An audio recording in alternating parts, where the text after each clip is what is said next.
And we're live. Okay, I'm gonna just jump straight. Okay, yeah, I'm just gonna jump straight into the process, the creating process. Though I'm not really sure how to put this nasal harmony rule into our sound change apply. So we're not gonna do that right now. That will have to wait a bit.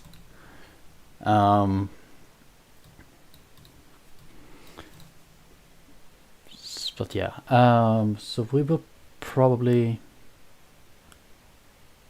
think a little bit more about the kind of sounds we want in a language, I guess. So what do we want to happen except these three nasal rules? Yeah.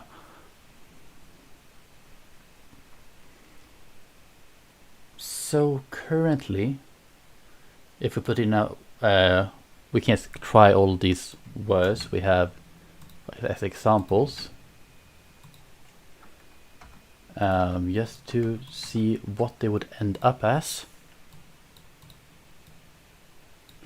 and see if we like them. We can just test words.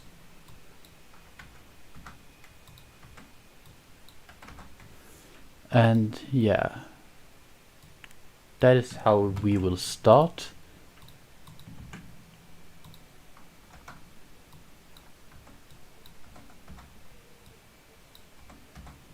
Okay. There's these really simple syllables too.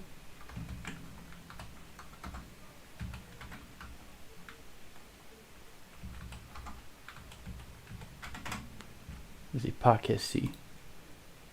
Priframro.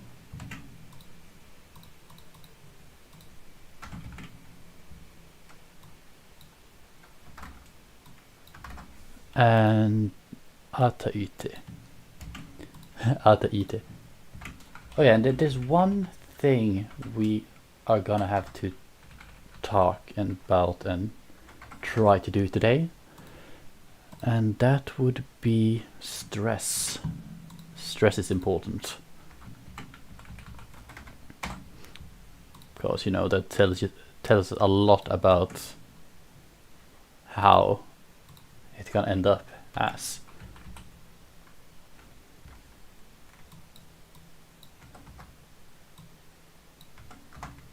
Okay, so how these currently? We're only going to talk about the ones that changed so far. Let's see. Nora become nomra. Yeah. Pau-a become pam-a. Okay. Pata pada. Understandable. Quisa be kisa. Kisa. Why is that not an Z? Is that just because the long vowel? Do I need to make the... I think I might have to make it floating. Let's see if that helps. No, nothing changed. Okay. Why is that? Those should be the same. Because the long should just be a thing on the vowel. So that one needs to be fixed. Giro become jitso. Yeah. Ata ada. Yte yde. Pau pam. Okay. These were pretty basic.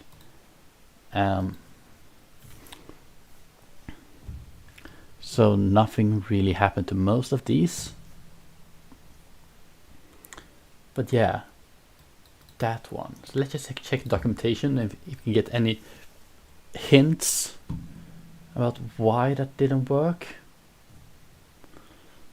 So let's just quickly check if they have a basic solution to this.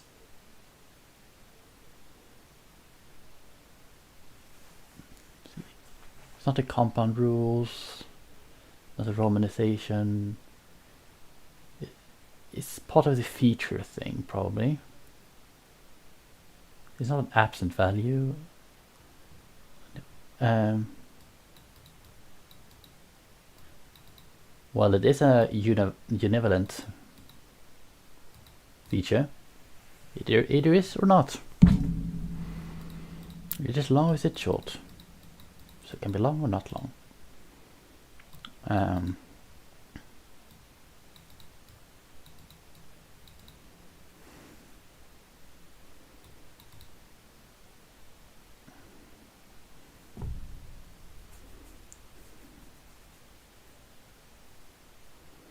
Like, there is a really simple solution we could do and just put in the long vowels into a class, but that shouldn't really be a problem. Oh, or we can just define the vowels. We have them defined. They are defined.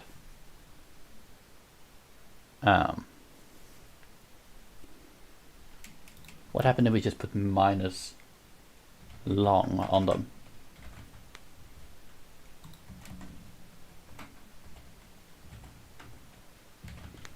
Would something change?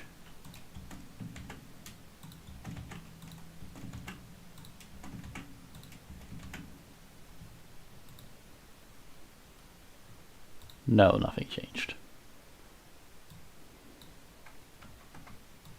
So that is not the solution.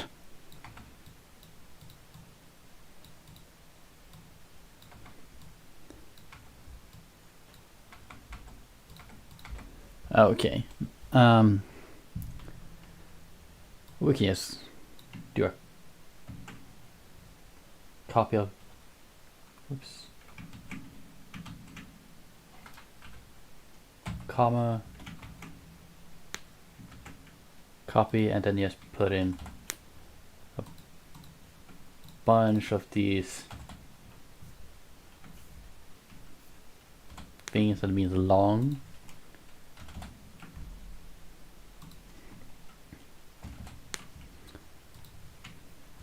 And let's see if this works.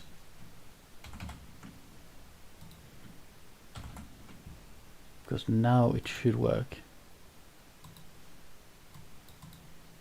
No? Quizza? So what is happening here? We have Quizza. Yeah. And then Quizza is just still quiz. It becomes Quizza. Just right here. It becomes Quizza. And then we have the S.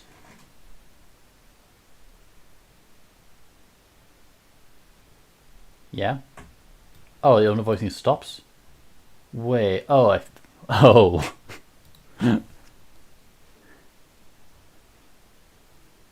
That is a problem. It should not be stops. It should be. That is not just for stops. Oh, that's for fricatives too.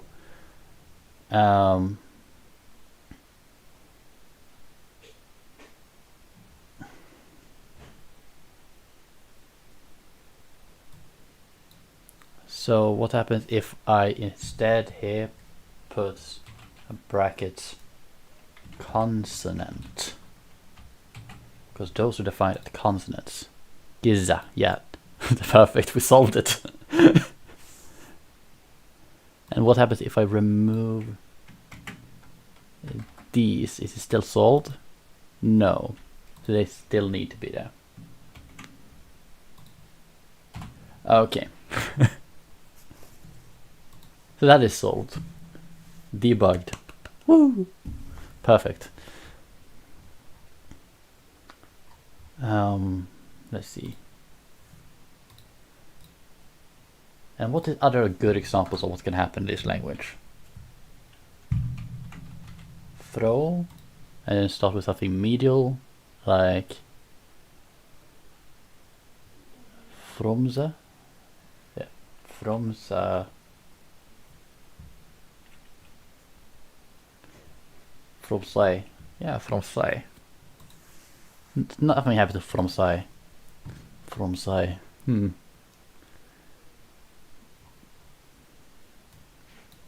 We can think about what happened in some of the glottal clusters, clusters with glottals in them. Like, what happens in this cluster? Ra, ra. I think this is already solved. Oha. Men ah, and might be solved. Yeah, that's second one is so just the same one as the But then what do you want to happen with nasal followed by glottal? Because we can just keep it like this and have this glottal stop here. Giving some weird glottalized nasal. That could happen. Is there any other weird way the glottal can appear? Can it be in beginning, yeah, with hua and ra, which just becomes ha, it becomes a long vowel. Wait, should that happen with the glottal though? Because the glottal is not a normal stop. Should we really define this one as a stop in this situation?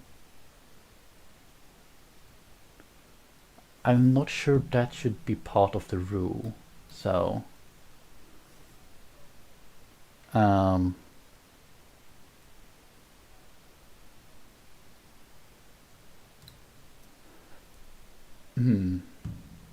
we can, even if it's stop, we can take it off the rule and yes, hua.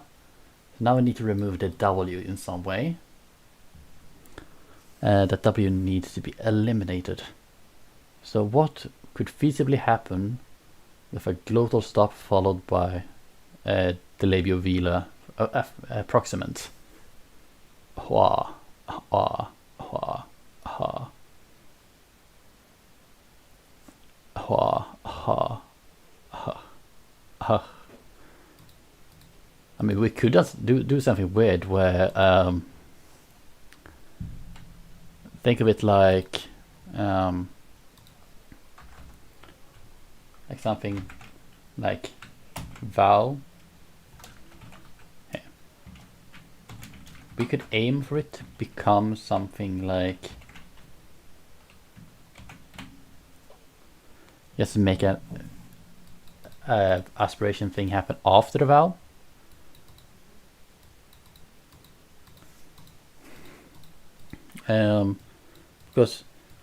Because when you have like this sound comes like hua, hua, hua, hua, so it has like a medial form as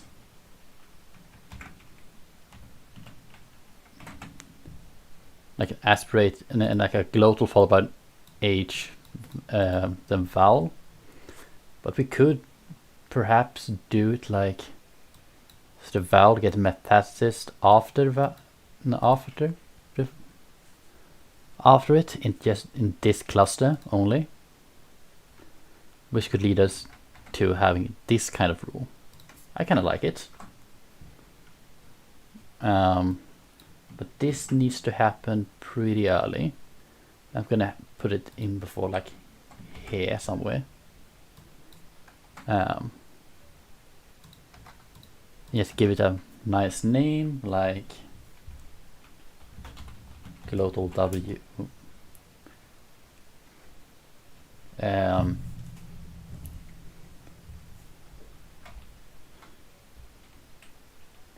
Glottal vowel metathesis. Yeah, that we can go to glottal vowel metathesis. That was in front of the W coda changes. Yeah, here. So yeah, the glottal vowel metathesis is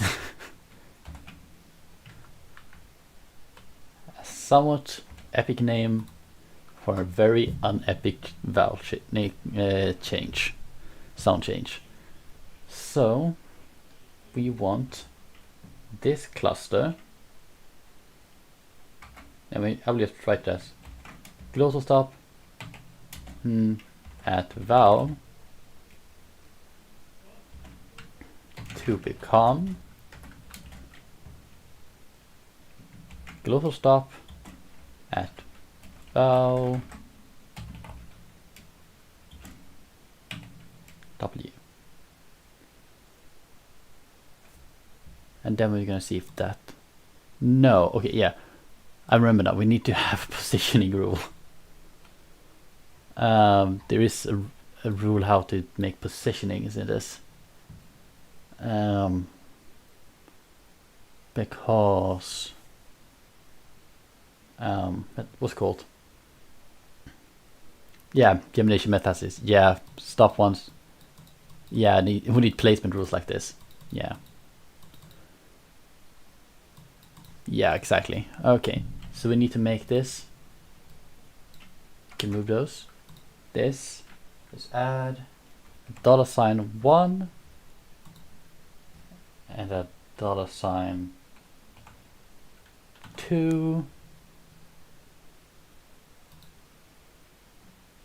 And make it like $2 followed by $1.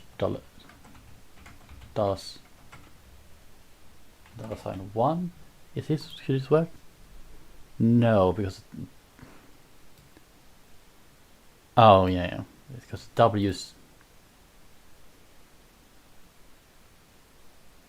Okay, yeah.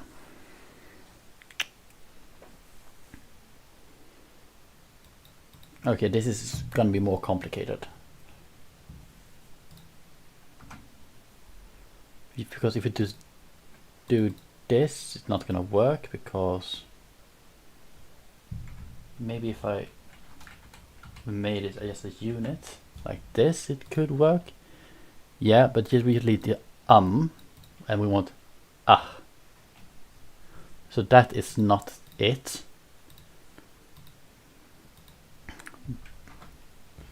But if we made it like this, so we have the sequence glottal stop W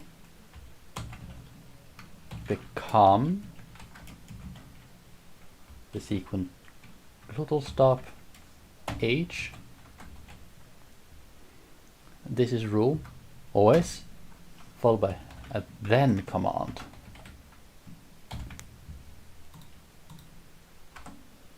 This should work. Yes. That's good. That so now we have we can have an H afterwards. So let's see what happens if we do this in a longer word. We're gonna do it whenra, etnara, etnara, etnara, etnara. Wow, etnara, etnara. So this, and it can also happen to middle word. Yeah, we can have glides. So let's do another couple examples. We can have will, da, de, with de. I'm gonna have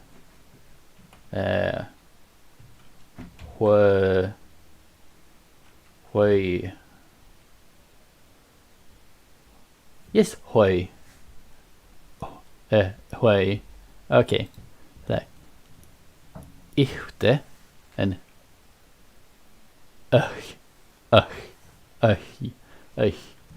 Okay. So we're gonna do something fun with these H nasal, H W and HJ. They can have their own sound changes, I think.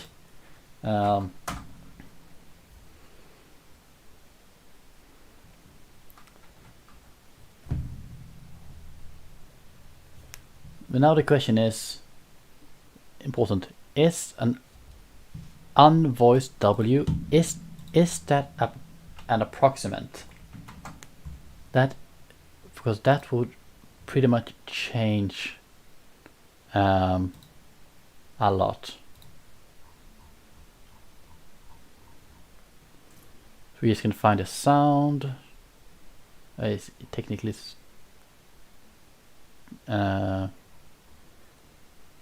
will not be on that list because it's pronounced two places at the same time, so it should be here, labiovelar.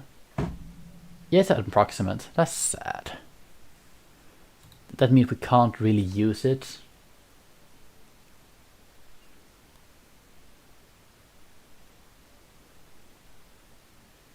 That's sad.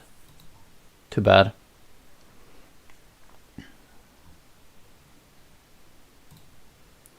Okay, so that is not what we're gonna do.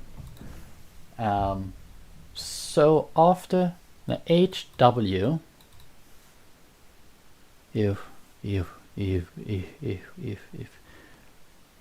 mean, we could turn it into an F, maybe. Yeah, we can turn it into F. Yeah.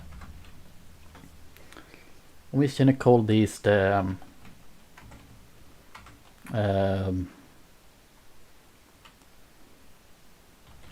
post vowel glottal changes.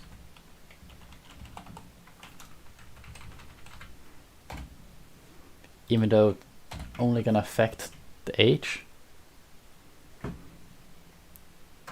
It's gonna post vowels because it happened after vowels, but because that's only where the place where that interaction is gonna happen. And it's not because they're after vowels, because they're in interaction with another consonant that just happened to be after the vowel. Okay, so post vowel glottal changes. So one of them is, of course, the beautiful HW turning into an F.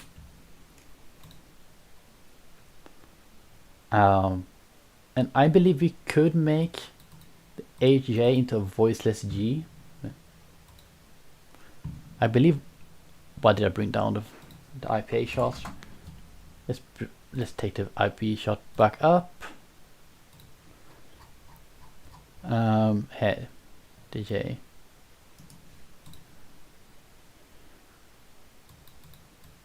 We could make it voiceless, right?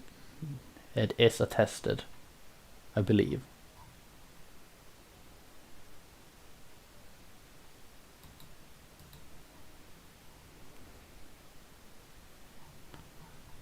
It should be attested.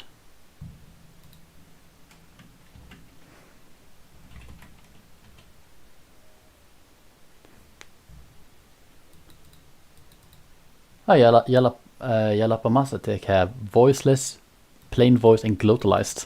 So yeah, it should work.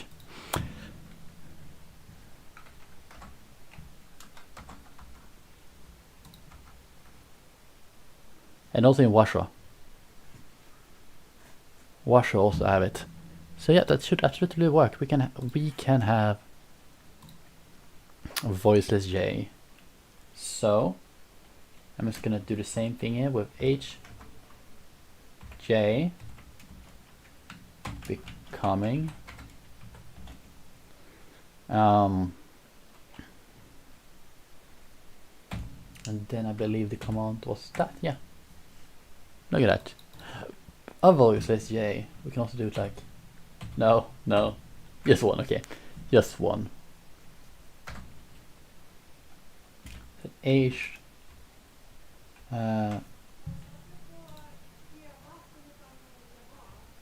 H followed by an at nasal should turn into. Let's hope this works. And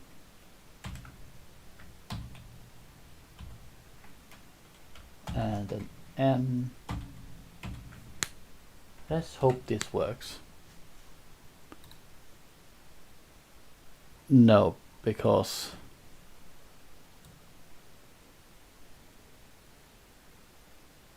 Oh, yeah, yeah. Of course it's not gonna work.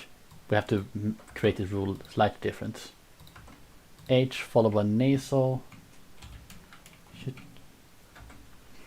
turn into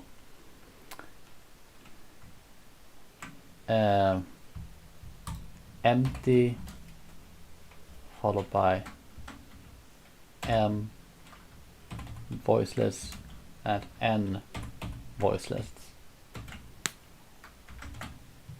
This should remedy it. Yeah. Ändra, ifte, and öj. Öj, öj. Okay, nice. So now we have random appearances of voiceless vowels and voiceless consonants after what's called after vowels that are following a glottal. Yes, some weird things that happen in this language apparently now. Yes, that's fun. I like that. Ifte, ändra, öj. Yeah, öj, öj, öj, öj, öj. So now what? Now we've created the post-vowel glottal change. I'm just gonna plain out copy this one into a chart here, so we just have it here. Oops. So yes, we have it put out here. So we have our big list. This is not the list I copy this from. I have it in another document. But yeah. Okay, now we should really think about stress. And now the question is float. We can check what where floating is in this. You do it in diacritics, yeah.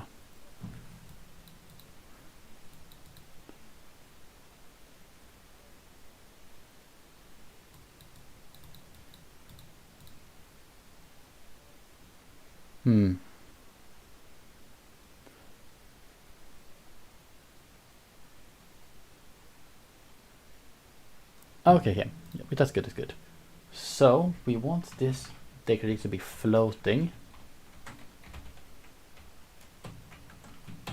Okay, and then we want a rule pretty early on, like right here, that just assigns the stress. And we're going to call it stress. Very simply, just call it stress. Now, where do we want the stress? Do we want it on the last vowel?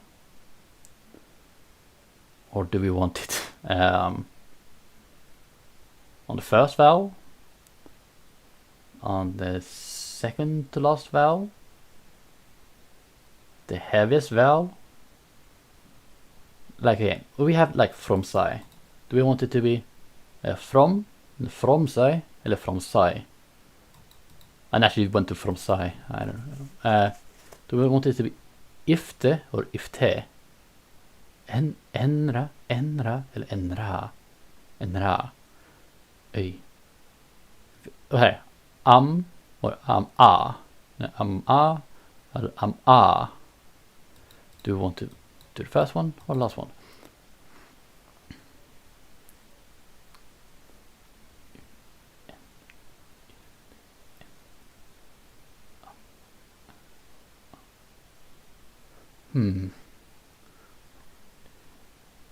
I mean, we can. I think we pretty much. I kind of want to do it on the last syllable with a last closed syllable, and I do remember the rule existing somewhere in here. Just gonna do stress.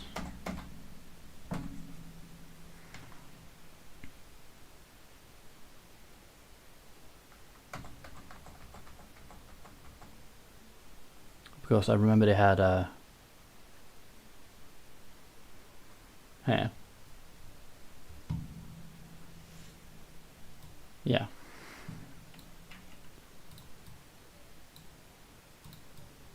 This one, because I feel like it fits. Just a vowel plus get stressed, situation of it being.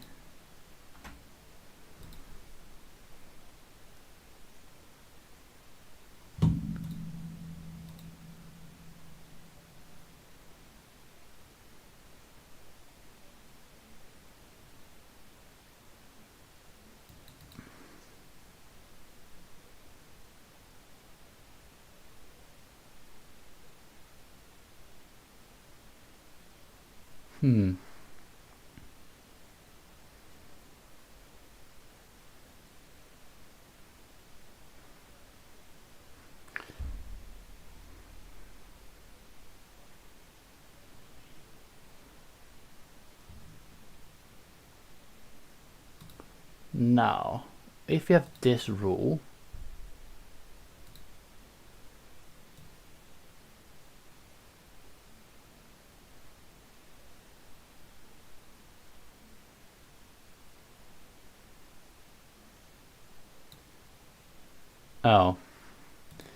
we need to define what a consonant is. Class consonant. And we're gonna put in every sound we had in the beginning of the language, which should be pretty easy. Start with M, oh, wrong kind of bracket, but M, comma N, comma P, comma T, comma K, comma glottal, comma R, comma L, comma F, S, R, E, W, and J. Now that should be from Sai, May, från, Kem, Ada, Ude, Iso, Kiza, Para, Pamma, Pam-a, Numra. So now the stress is only on the last vowel, if it is a closed vowel, if a closed syllable. And that is not exactly what you want though. If you want, because I think we kind of want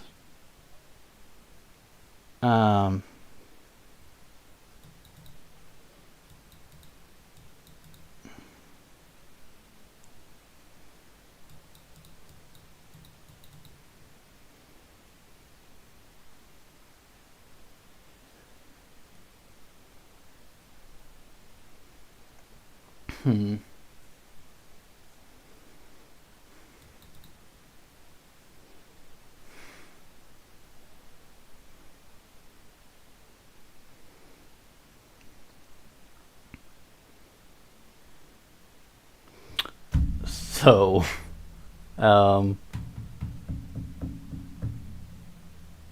yeah, that's gonna be interesting.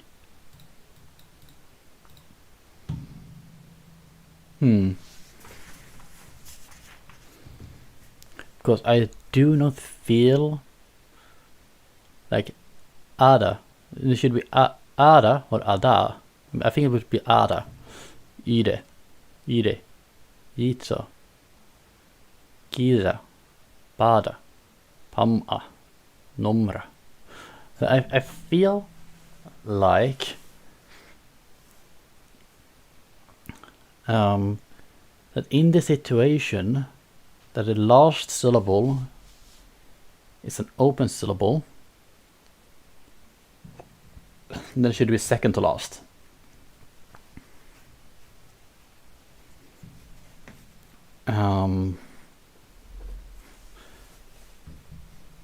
So you can just call this stress 1, that should work, right? Yep, number doesn't destroy it, and just call the second one just stress 2. Stress 2. And try to make a rule here that says the vowel, and we should we can probably do something like a rule so it only looks at vowels. I believe that's a thing. Talk about in the propagate. The rule filters, yeah, the rule filter.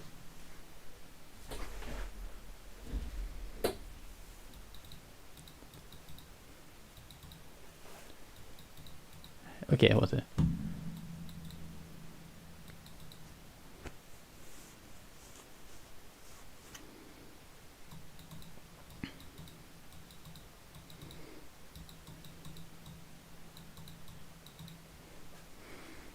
Okay, yeah.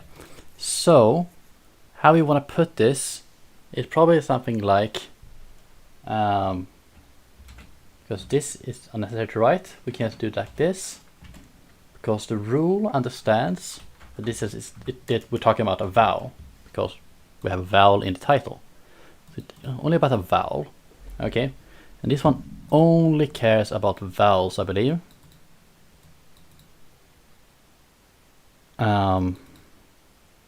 Yeah. No, at vowel. Oh. Oh yeah, because we do it with this thing.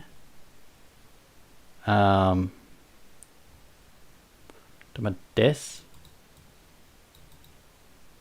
Yeah, this only cares about vowels, right? Yeah. That should only care about vowels.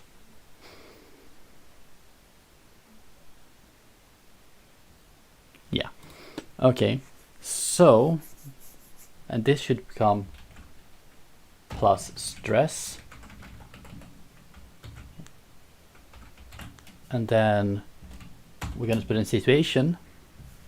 We want it to be in front of at vowel that is minus stress.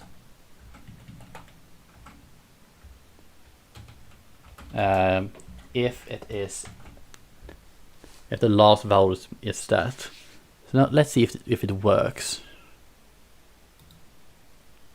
Yeah, perfect. If the yeah, this technically works fine.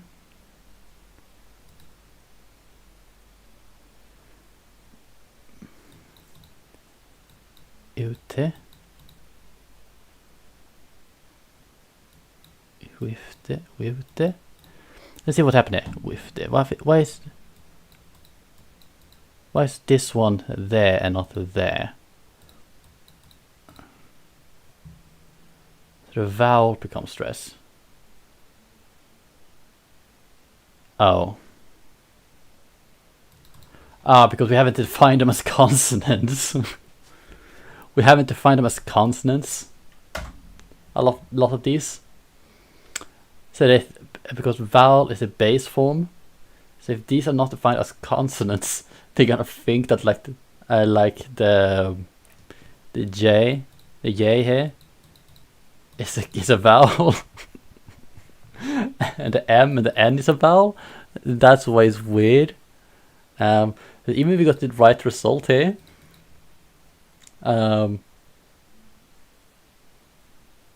it is wrong technically. So we're just gonna have to define more symbols. That's funny. More symbols. Just start with M, which is labial, technically voiced, yeah, nasal consonant. We have defined nasal as a group, right? Yep, nasal is a group here. Symbol N, what is going to define as alveolar voiced nasal consonant. Forgot to bracket up above. Okay, like that. Then we need it for the liquids and approximants. So the symbol R is for an alveolar. We kind of need to add lateral and rhotic. Too many spaces, that's too many spaces, yeah. Rhotic. Technically voiced, so we get kind of an alveolar voiced rhotic. Consonant. Symbol L.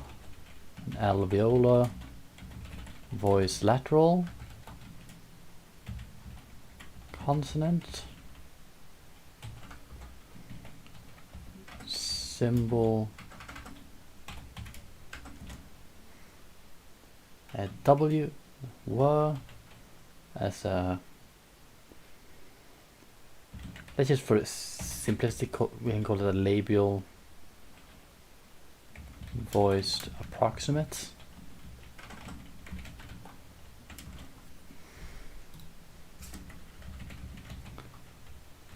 Though we could technically use two of these, but you can have two of these features at the same time. It just because we're not going to need it for this one though, because they disappear in rules pretty quickly, so we don't really need to keep it.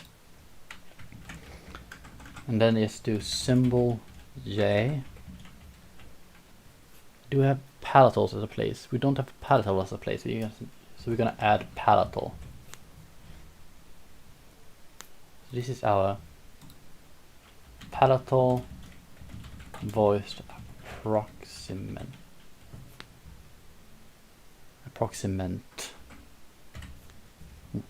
What is that? That's not a ment. Okay. Approximate consonant. So yeah, those are the symbols we needed. And let's see if the rule propagates better. Yes, perfect. Except in the ones that are on this one. What happened here? Why? Why? Because the glottal stuff is not defined. Okay, symbol.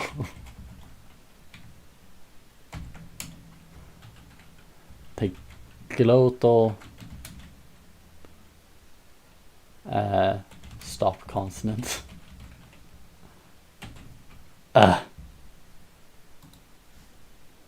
Okay, and now they're marked as unstressed.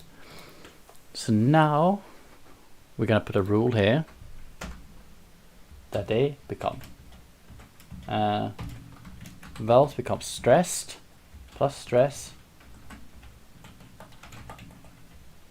plus stress in the case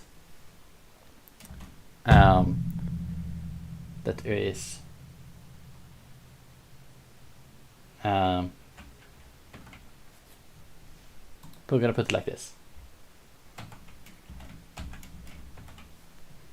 They are the only vowel in the word. Let's see if this works. Yes, now everything has a stress mark in the correct place. Perfect. We have placed the stress. Amazing. So that done. Just gonna put this nasty piece of rules here. For now, so we have worked out where stress is. So now we could technically do stress sensitive vowel rules. For example, we could, if we want, turn all the vowels at the end of, unstressed vowel at the end of words into schwas. If we want to, I don't think we're gonna do that, but we could if you wanted to. But now everything is marked for stress. That's perfect. Ha, ke, si, pri, fra, mro, mro. Yeah. I liked these R sounds. Even though it might not be the easiest to say mro, but I like it. They sound nice.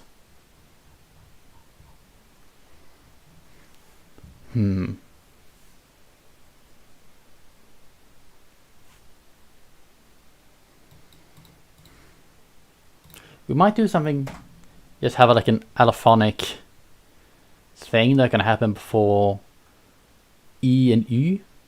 We might want them to palatalize some sounds when they appear in front of them. Like, we can call it palatalization. This would mostly create sometimes a merger and often just an allophone, because I don't think that in most cases we're gonna shift the vowel, because I'm not planning on any big vowel changes, because this is for now just a small project.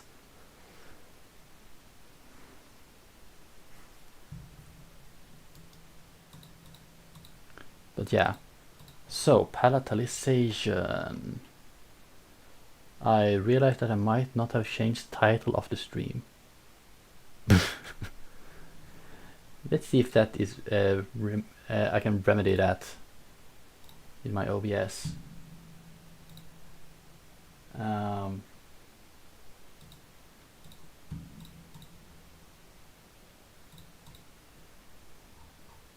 is that something I have to do on the stream part, on the YouTube settings? That's probably in the YouTube. Can I do it?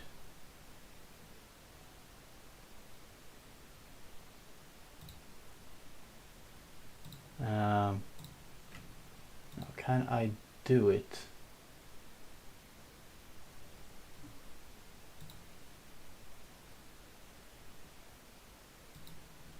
No, not as far as I can see. Never mind then. Let's continue on. Palatalization. So we should then think about the sounds we have, how they might be affected. Like, I believe H and glottal, like ha and the he.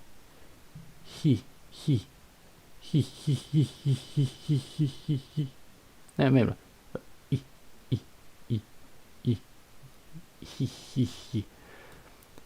like, let's just check a tiny quick bit here and see what can happen with an H. What are H normally becoming? W, wa, disappearing, h, okay. H will become a long S, okay. Abenaki, okay, nice. Metastasis, I see.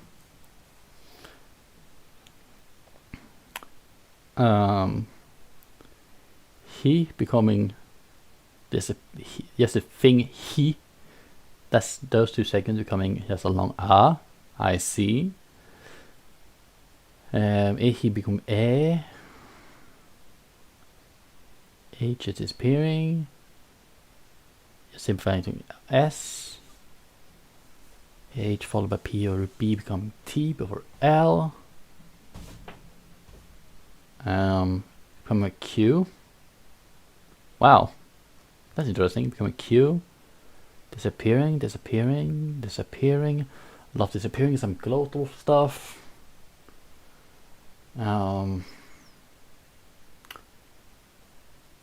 Ahra become angra. Wow, avstånd. That's fun. That's different. That's quite different. HJ becoming a J. Icelandic, nice. Becoming K before V and W. Interesting. HL becoming a Sla. Yeah. A lateral fricative. H becoming H before E. That is interesting. Okay, H becoming H before E. That H becoming sh. Close enough. It's disappearing in a bunch of places here. Then R followed by an H becoming different vowels in different variation of middle into Aryan. Disappearing in a lot of more places. It's disappearing, becoming a J before an E. What does that mean? What do they find as an E in Teti? What is the definition of a big E on this site? But H has become E, so that happened in some of these Khoisan languages, so that's interesting. Word finally in Kakchel Sutuyil, because this is kind of what I want, having H in that case becoming a J, but just in front of E and Y. So he and Hy will be Yi and Yu. So let's see if there's some other places something like that happens. Nice metastasis on Ondaga. That's fun. Fun also happens in Mohawk. H disappears in a bunch of places. I mean, I guess that's one of the more common things to happen to H. Oh, yes, happened H to in Njole. Okay. Yeah.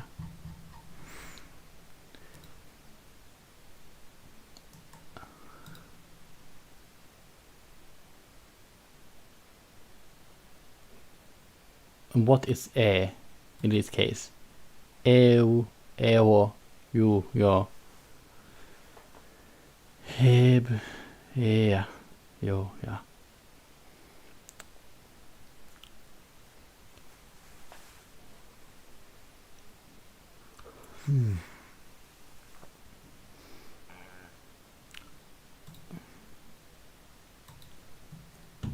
Well, at least it exists, so we can use it. Now, what happens with a glottal stop? Hey, glottal stops. We're just gonna do Control F here and see if it does anything in front of E. No, in front of E. Let's see what the glottal stop does in front of some vowels. Okay,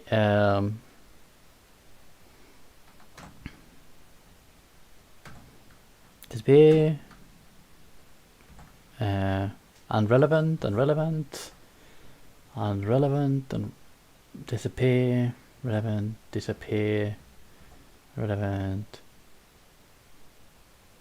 In a high vowel, those are all high vowels. Become a That's interesting. About the glottal becoming a ng before a high vowel. Oh, but they also disappear in front of Y, E, and E. Will a high vowel in this case just be U? So instead of U, you have mu. Mu. Okay. Yeah. And then disappear. And not relevant.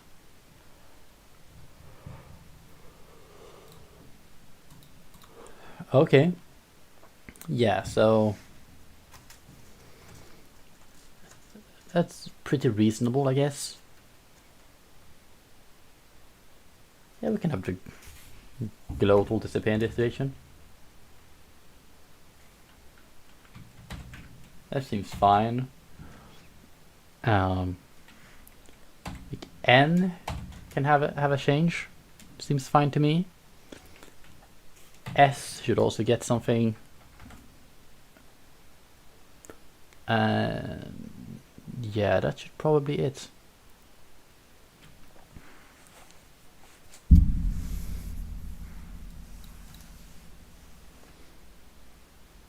Oh, yeah, technically also the voiceless N should also have a change. Be able to change with this.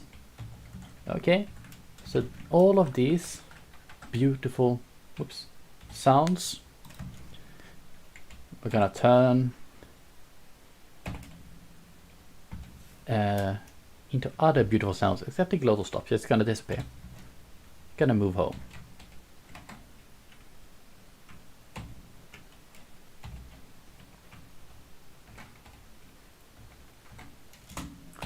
Okay, let's make it to nya, and then make it voiceless. Perfect. Followed by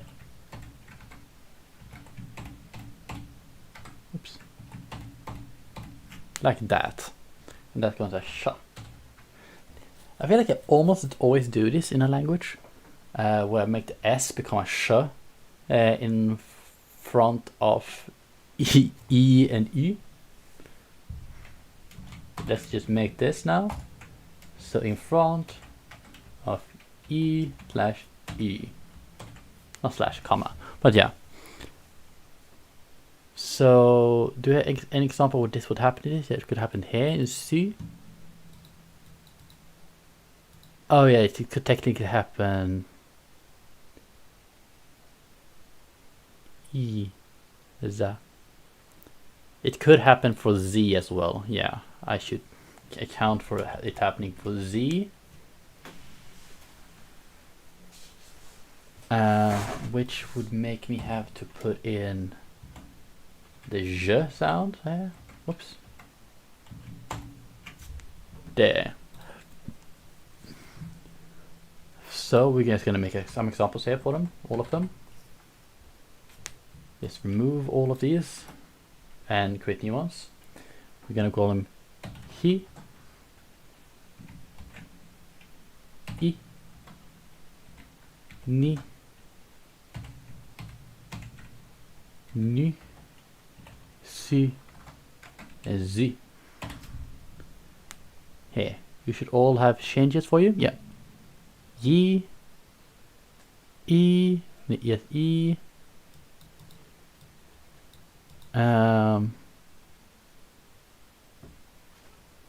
Ni,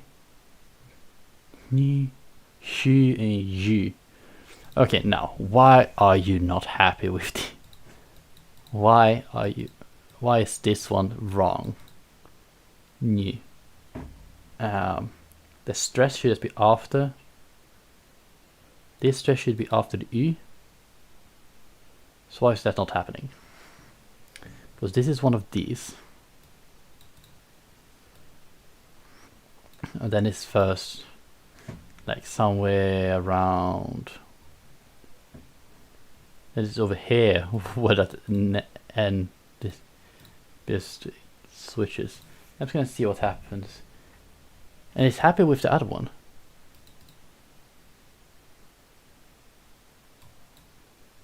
Oh yeah, why is that not becoming new?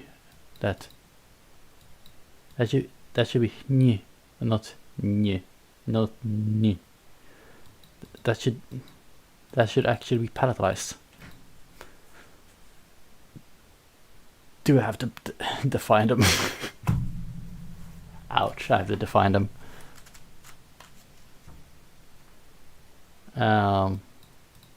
Might have to define this M and N variants. I'm just gonna put them here. Symbol.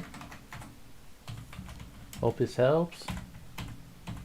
That symbol can be defined as a labial nasal consonant. Consonant. And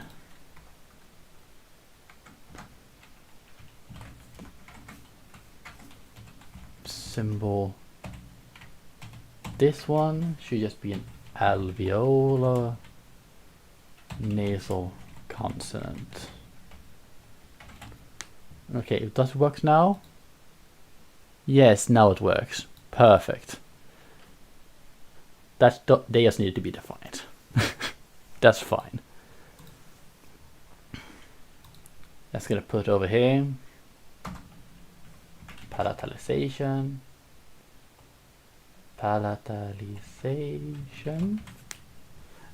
And we could probably put them after nasal harmony stuff. That should be fine. Yes. And yeah. Now question, what should happen with any T, D, K, and G? Should all of these have changes to them? Because I can see like a T becoming a Chi, and so we can have Chi and D become a G. And technically the K and the G could palatalize to like becoming a Ki and a Gi. You know, like a palatal stop. I think we can do that. Seems reasonable to me, at least. So we can have these just becoming sequences.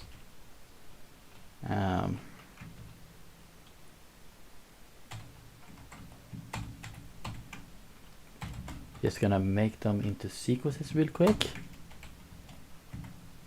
And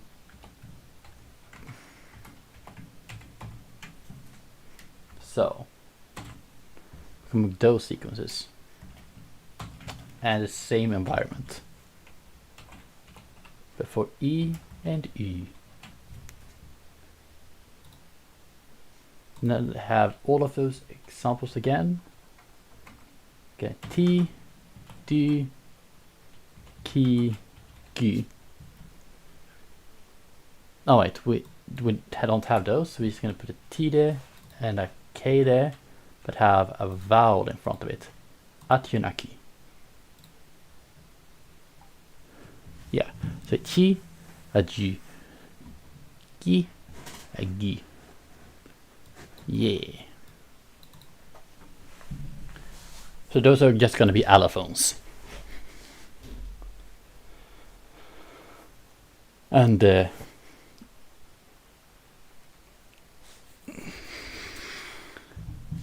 technically that one not gonna appear, except if we do something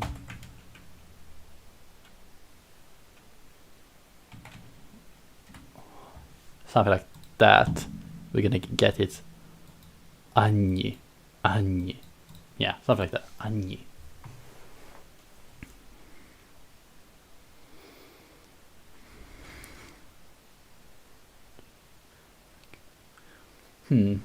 Yeah.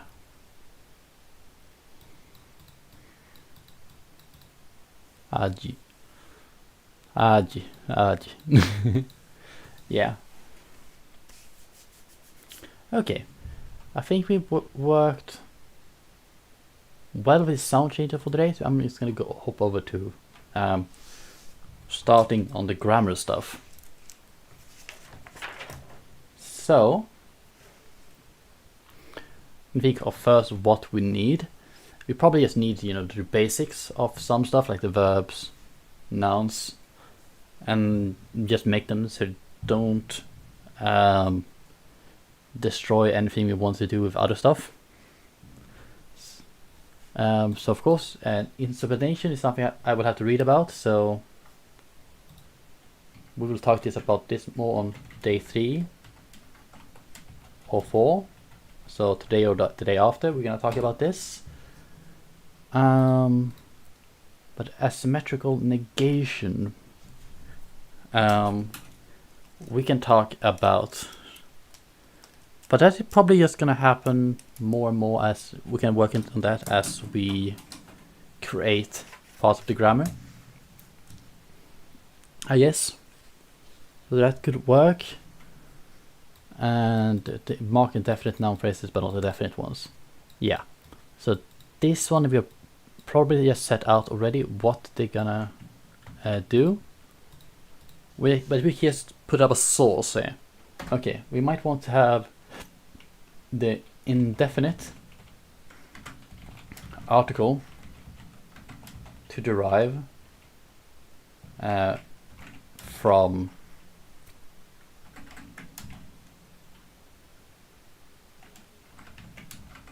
it should derive from one,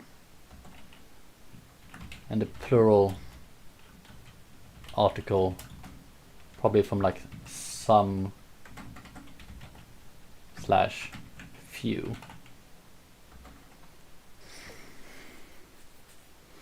And then let's just quickly check my book, a World Lexicon of Grammaticalizations, 2nd edition, to see if they talk about anything about negatives.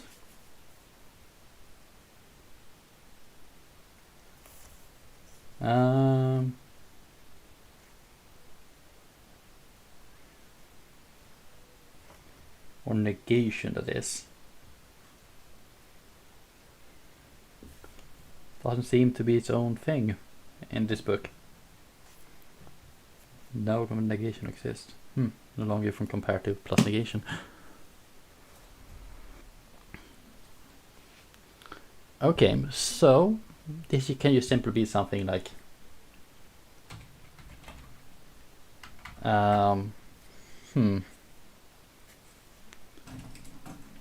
we can just have one negative article.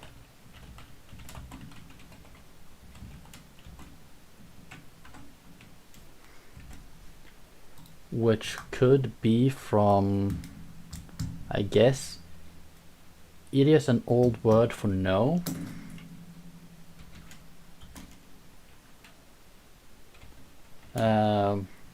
Or some verbal morphology.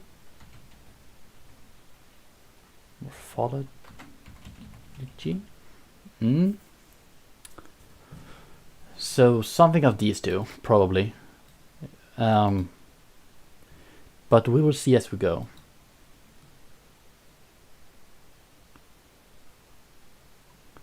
We will see as we go.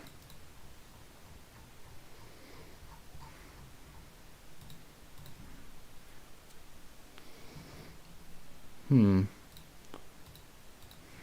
for the asymmetrical, it should probably be something with the verb to do. Probably what it also means. So a verb, how you say you don't do a thing and how you say you do a thing should be different somehow in an asymmetrical way. So it can't just be like one particle shows up when it's a negative. It has to be that something appears or something is different in a weird way.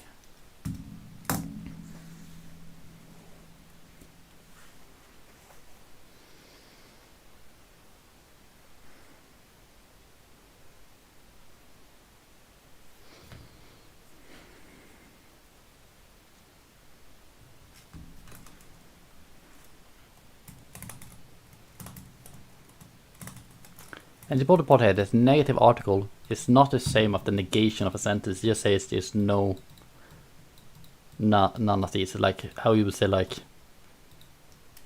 no person would ever do that.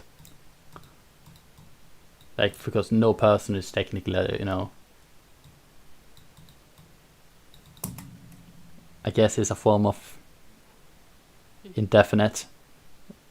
So that is what's happening here. Again, definite person is just unmarked. So we can start with nouns.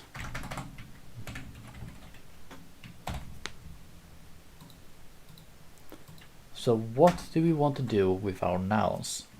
Let's start with number.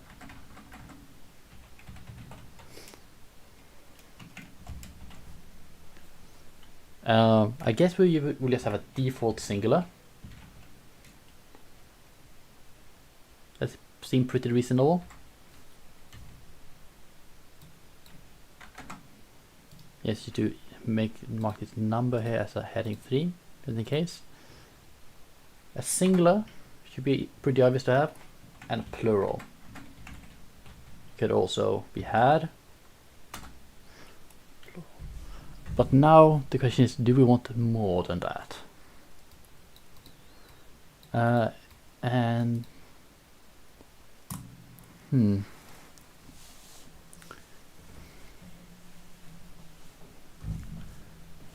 We could have a dual,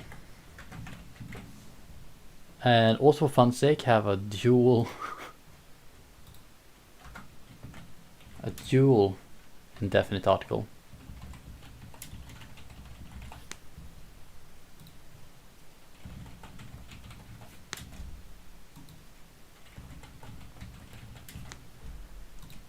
Yes, and that one is just from pair probably.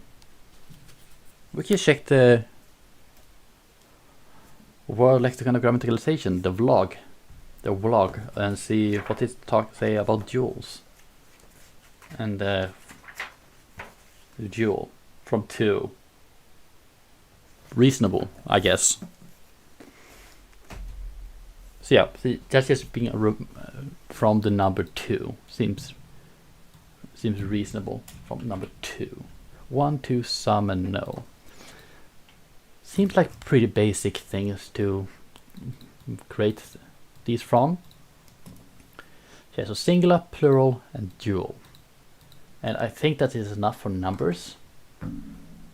So now the question is, do we want to do more with the nouns? And like, do we want grammatical case? Like, do we want grammatical case or animacy, classifiers, noun class? Huh.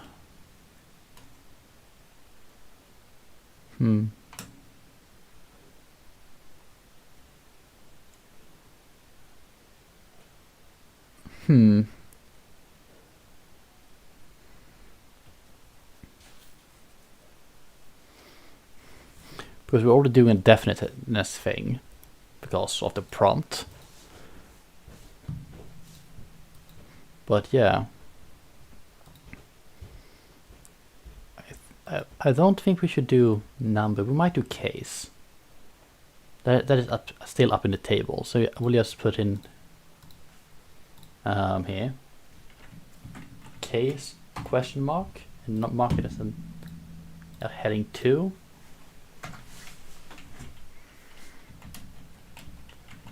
We want them,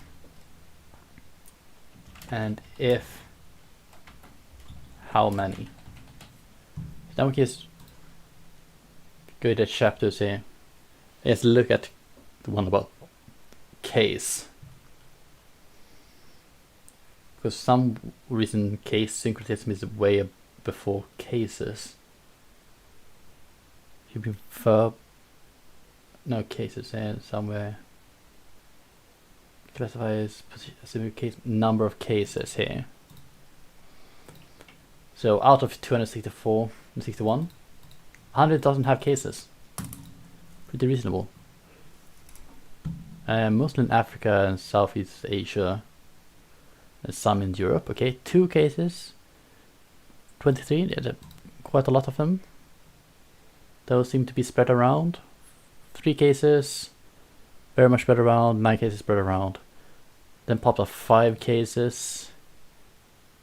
Serb-Croatian, Latvian, Nyamba, Tromai, Ara. Yeah, a little bit spread out. 6 to 7 cases up here, quite a lot of places. 8 to 9. They seem to be more clustered.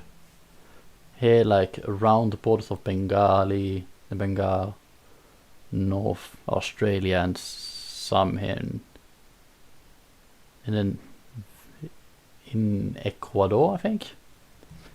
Yeah, and 10 or more cases seem to be Australia and Caucasus and the Uralic languages, plus some Siberian stuff. A Basque. Yeah, Basque. That's fun. Korean 16. Oh, I guess what they call particles are technically cases. Technically, so yeah. That is the case. That's quite a lot in Hungarian.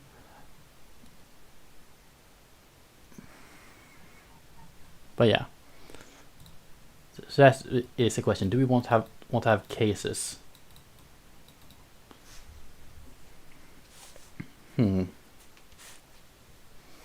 That is something we'll have to think about.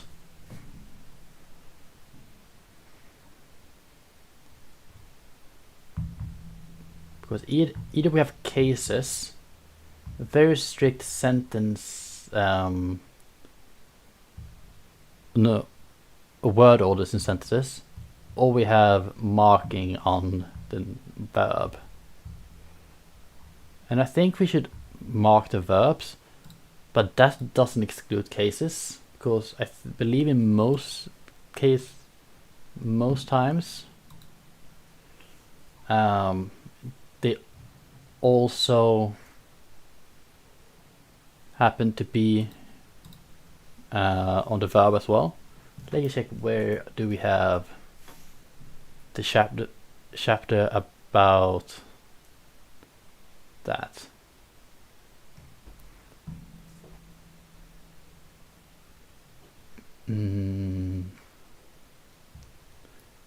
I forgot what's it called, so it should be verbal number suppletion. No. Nope.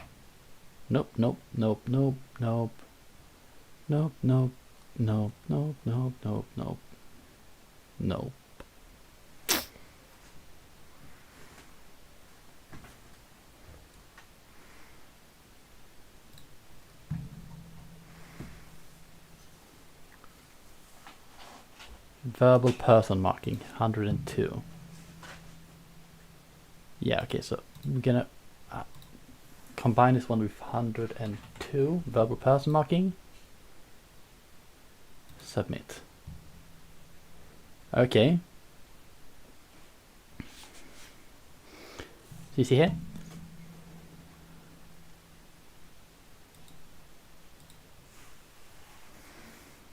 So only the object, I get the patient of a sentence, and no case. Okay, only case and for excuse. Okay. It doesn't exist. We should have in the legend, yeah. So I will not have the 10 or more cases, because I don't want that in this language, and probably the 8 to 9 as well.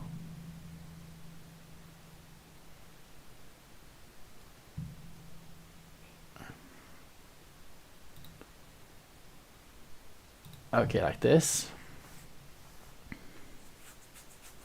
What is this circle blue? Seems to really come in Southeast Asia and East Asia. No person marking and no more. Okay, both are no. Oh wait, we could just in Legends take away all the ones that has no person marking, because I know we want some person marking. Okay. What seems to be common is the upside down triangle, green triangle here. Both A and P, and no morphological case markers. No case, both A and P, like in Spanish. Yeah, and in a lot of African languages, and pretty much languages everywhere, I guess, except Asia. Asia seems to be dead in this regard. But a lot of America, a lot in Papua New Guinea, and in Africa, then hold out in Spanish. That seems to be interesting. Wait, English only A argument? Yeah, technically, in walks, there's a third person marking. Yeah. That's true. That is true. Just very marginal. Exclusively borderline case marking. What do they mean with that? I feel like that should mean anything.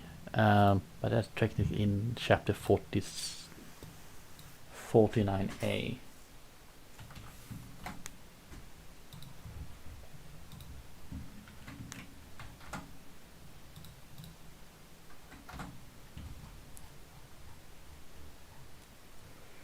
Okay, what do they mean? Exclusive borderline case marking.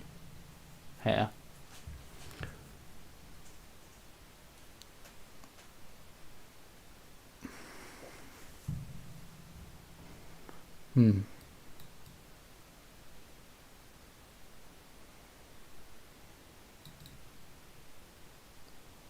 Okay. Okay, so they are only regarding things that doesn't have to do with what we're looking for. So we're gonna remove the one that has exclusive borderline.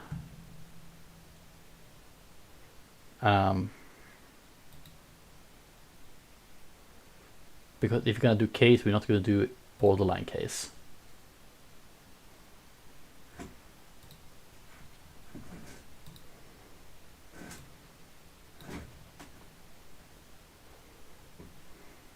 I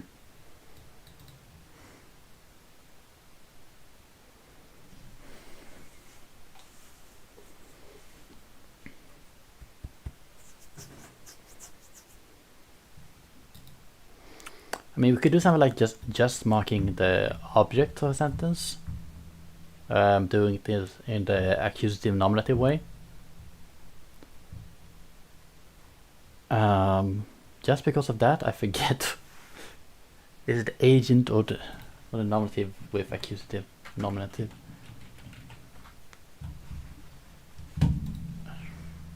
Okay, the accusative. Okay.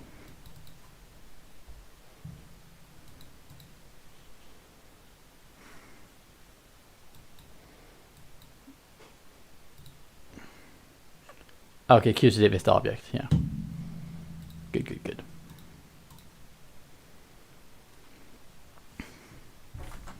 That'd be nominative. Oops. Nominative. Accusative.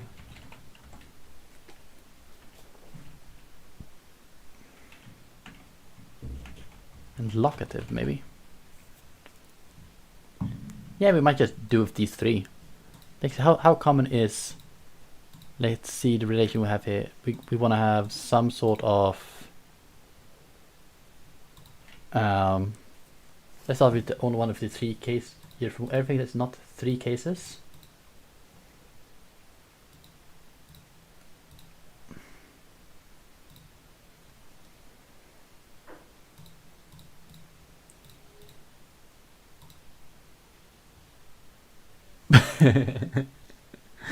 Okay, that's funny. So it's only the upside down. This on both A and P and three cases. Yeah. That is Greek, Maba, Karok, and Comanche. And then is the document said only the A argument in three cases, which is Semilai and Paumari, which is kind of where I'm leaning at. Just only having this the agent of a sentence marked on the verb, and then but having three cases. Yeah, let's go with that one. Seems funny to do that. So yeah, we're gonna have three cases. What the source is for them, I don't know.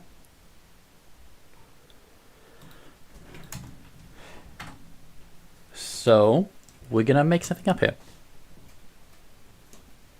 For a locative, it just means something can mean a place, can mean stand, stay, end of these probably. I'm just gonna double check in my book to see what locative can derive from. Appendix 2 and locative. Wow, area, the locular copula, an ear, edge, hand, home, house, lip, liver, neck, place, side. Doesn't seem to be verbal. Okay. But I'm just gonna write all of these now down.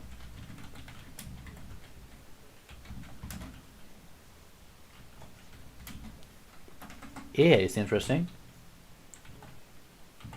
And hand is interesting. Just because they are body parts. Same with lip. And liver. And neck. And side, I guess.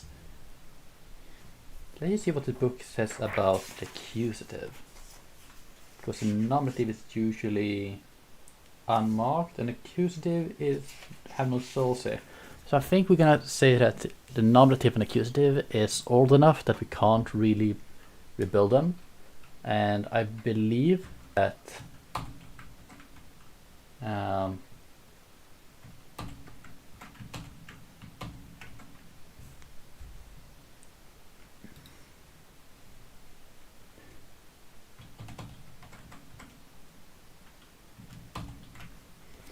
nominative should be unmarked.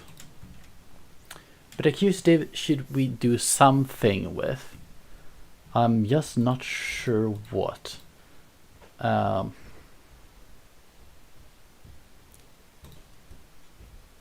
I think we should just do something that's going to have a lot of effect on the word. And I believe that adding an N is going to, because of what we want to do with nasal harmony, do a lot.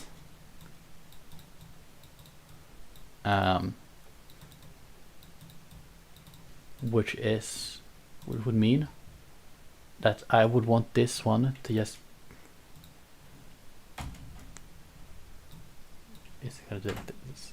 So this is gonna be derived from, this one is the 0 one, and this one is gonna be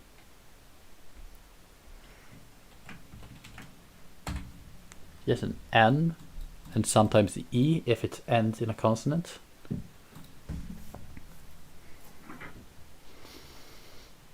So I think like if we had a word like la, it would become lan. But if we had a word like lao or lam,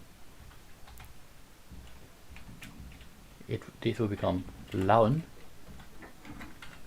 and this one become lamin, which after a while, just because of sound changes that we all know and love, would become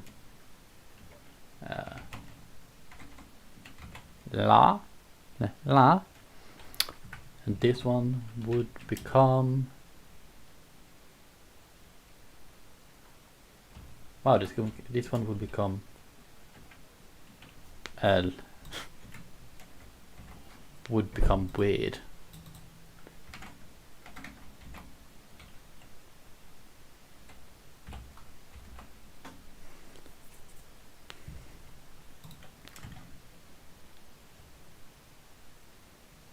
In this form.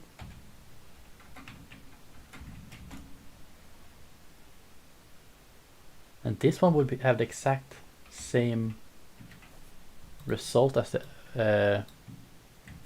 other one. Look at that. They would have the same form because w, but not if we did with lie. But that's also one that can appear. Lion. Lion. Lion. Lion. Sounds like lion. Because this one would just become lie. Lie.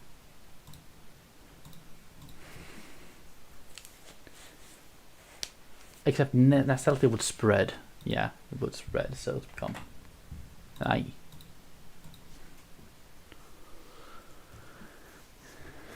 Okay, so that would be the end result of those.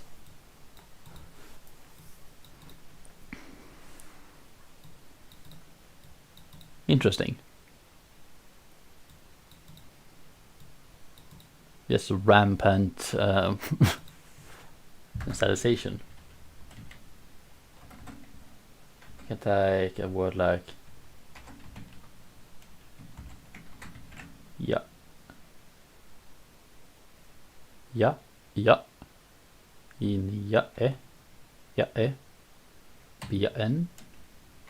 Ja would become ja n, which would become ja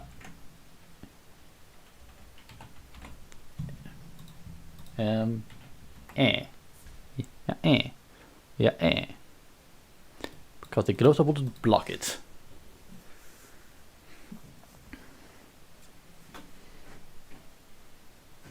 Okay, yeah. Oh wait, we need to talk about if we want to make this a head final or head initial.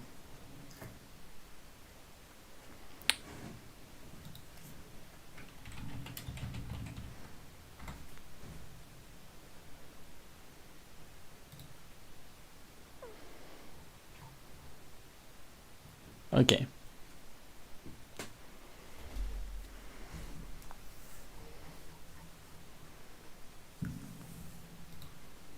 But yeah, so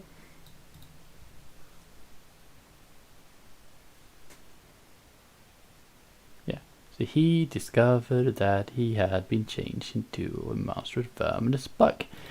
So that is an head initial, I think. Head initial right branching and head final left branching. So do we want to do it this way? He discovered that he had been changed into a monstrous verminous bug. Or do we want to do the Japanese way, which is a full reverse, with Zibu no Sugata ga Pikko no Totetu monaku Oki na Toku musi ni kawatte shimatte irono ni ki ga tuita. Whoops. And my Japanese reading was really, really bad. Yes. But yeah. So which way do we want to do? We can technically mix them. We can do it more like this instead. We can talk about here into word order. Order of subject, verb, object and verb, object, oblique and verb, apposition, noun phrase, geminate noun, adjective noun, demonstrative noun, numeral noun, relative clause noun, degree word, adjective. Okay. And it's possible, yeah. So like this. So we want to do here order of subject and verb. So very often the subject is before the verb, and I tend to agree in this case. I'm just gonna do here a quick aside a little bit here. Let's put a word order. What about to write word order? That would be weird. Word order. So verb, subject, verb. Now it's up to the object and the verb. And here's a quick evenly split. This is where we decide if we want to do SVO or SOV.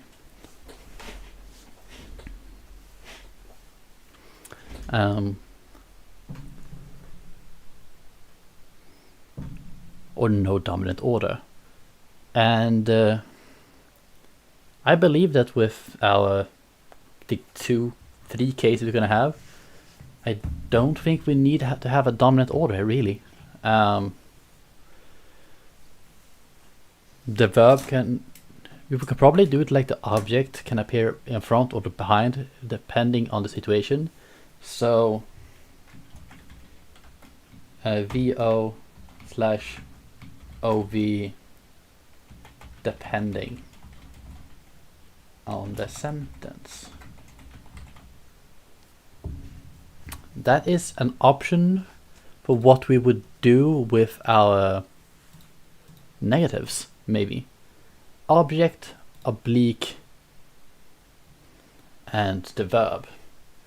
So, what do you want? We have, depending on, we probably would want to have the oblique last. We can have like a split between VOX and OVX. It's probably reasonable if you have both the OV and the VO, which can also kind of be in VOX and OXV, technically, but the VOX and then one of these. Oops. I'm just going to put a quick legend and just put down all the other ones so we can see those. So I feel like that is pretty reasonable for this one. OV. What did I pick? VOX. That's the first one. VOX, yeah. Versus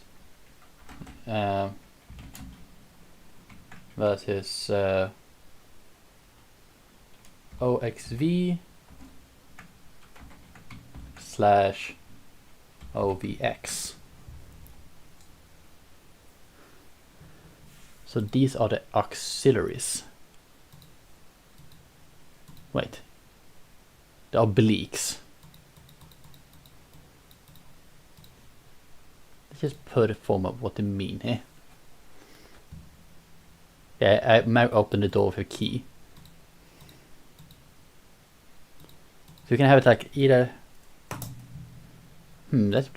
I maybe do this wrong. So we can either do it like this, where it always carries on with the object, or it's always after the verb, and the object that gets placed in between. Yeah, so this is undecided, but this one and one of these options seem reasonable to me. Yes, put it back here with the remove the one we don't want, like this. Okay, and an adposition and noun phrase. So, and this one we're just gonna, as the order of object and verb is probably a bit more relevant here. But we did, okay, let's see what is versus the one with subject and verb, which is 80 something.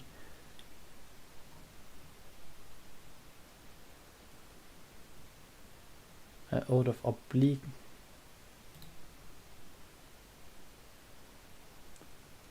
Should be 82. Subject and verb, yeah.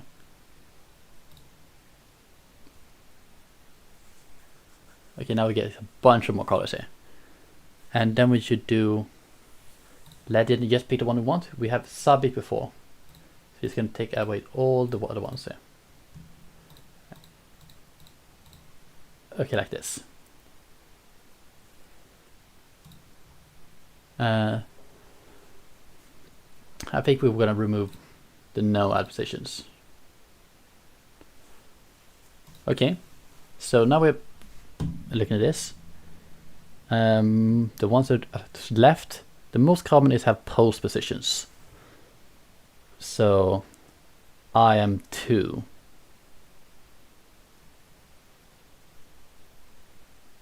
I'm going.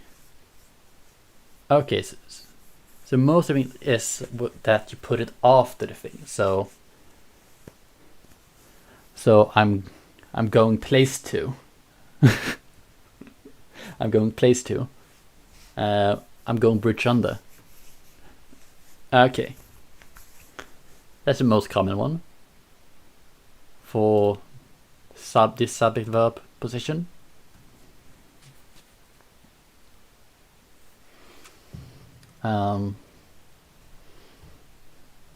Apparently how it work in India, most of the East Asia and Siberia, and most of Americas, And the other option with prepositions instead seems to be European, African, Papua New Guinea, and Southeast Asia. Pretty common. The red ones, they're no dominant order. They can be both in front and after. Seems to be a belt here over Africa, and a couple of straits in some places. And in position seems to be the solution for Tumpisa Shoshone. And Goniandi, Kuktayore, and Bunuba. Oh, yeah, those three. Yeah. I guess we could just ignore the in position and here. So, important, do we want post positions,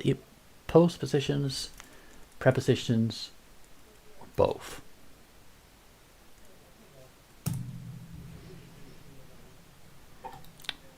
Post positions, prepositions, or both?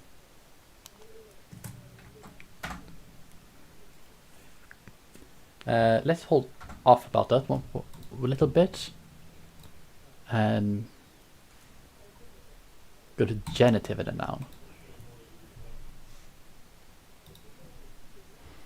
Okay. Okay.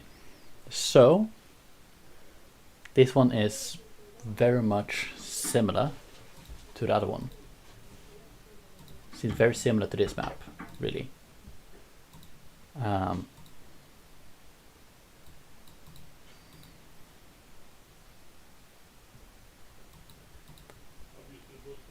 Okay. So the blue is like the girl's cat, and the red ones are like the cat of the girl, and the no dominant order is the one that's both. So this is important, but the solution I do not know about so far yet.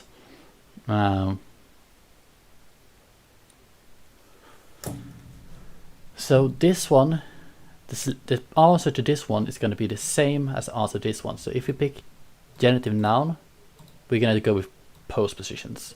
And if we go with noun genitive, we're going to go with prepositions. That's what I'm going to say so far.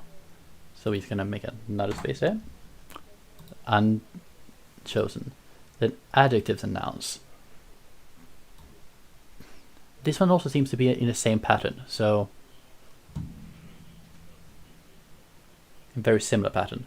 You can try this one against 82. Yes.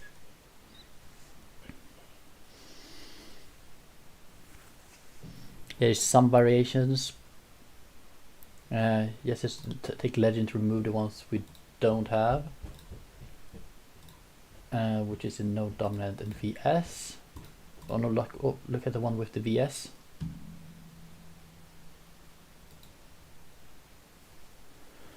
I don't think we're gonna play around with the no only internal headed relative clauses. We're not gonna play around with that one. So here. So the blue ones, there's some overlap where it doesn't overlap. I mean, yeah, sometimes it doesn't overlap, but with these maps, like, you can probably find any combination of these three with different ones, but mostly play along. So yeah, so the blue circles is the one with adjective nouns and SV, quite a lot of them. The red circles are the noun adjective SV, even more of those. Oh yes, English that is weird in that regard, or Germanic, there's weird in that regard, yeah. That they have the other way around for some reason. And the light green one is no dominant order and SV.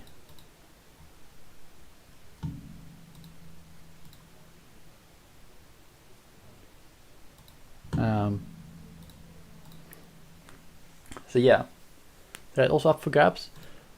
But I think most of these I would probably make them so they align with each other. Let's see, demonstrative and noun. This is probably very similar pattern. But it seemed like most Indo-Europeans, except the Celtic ones, just follow along with the rest of Indo-Europeans. Because I think that the Latin ones, yeah, didn't follow along with the adjective pattern. The Romans, but the Romans do in this regard instead. Yeah, the demonstrative nouns, or noun demonstrative. Then that of course is also depending on what we pick on D3. We can remove the ones we already have picked, kinda. So yeah, that also is probably gonna pattern similarly. Let's see, numeral nouns is also the same way, I guess. Yeah, but even more. This one is spread even more south in Europe, the numeral noun, or the south of noun numeral. Interesting.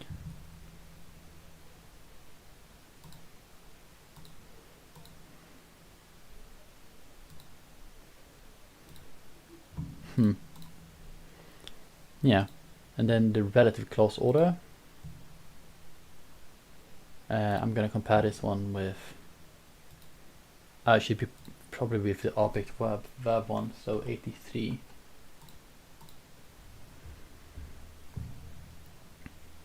Yeah, this seems to align pretty much that way.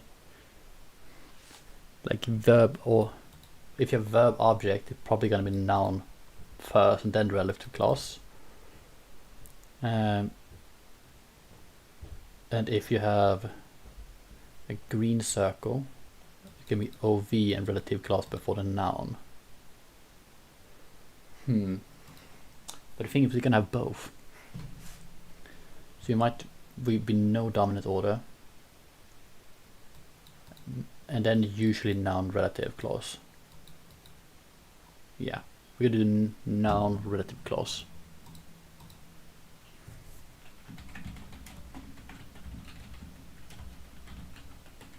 That is how we're gonna do it, in that order.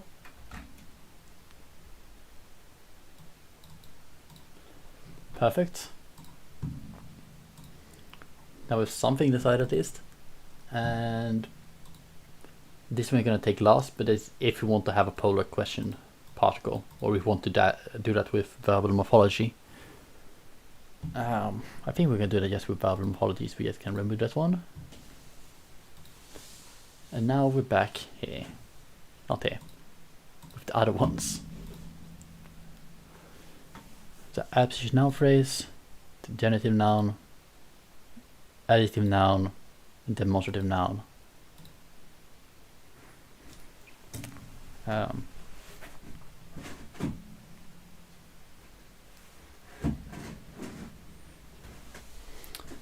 kind of wanted to have demonstrative noun. I kind of like that order. My question is, everything else gonna follow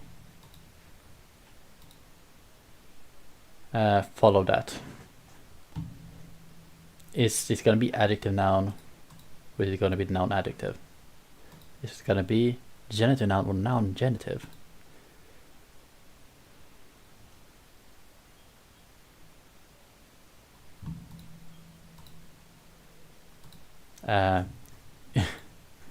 Is it gonna be postposition or prepositions? Here seems to be difference.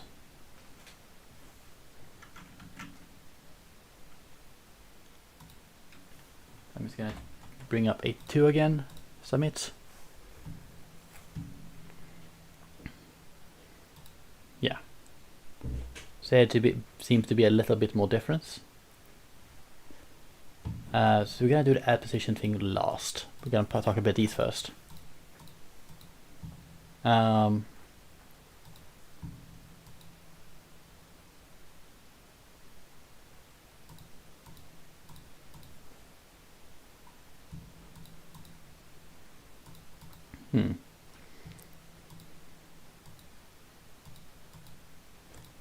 we can do it like this. We're gonna create a weird did I just close them on? Okay, yeah. A weird amalgam of all of these maps.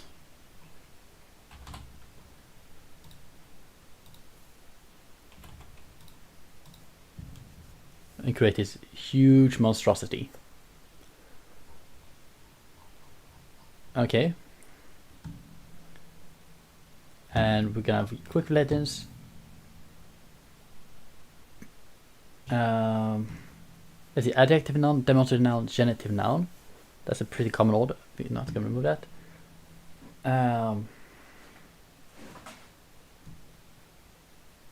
I think we want a dominant order, so we just can take away all the ones that is missing a dominant order.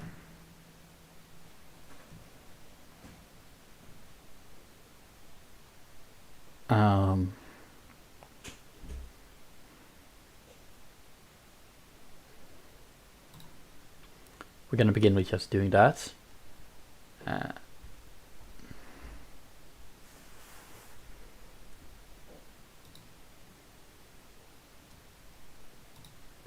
Bunch of Australia disappeared there.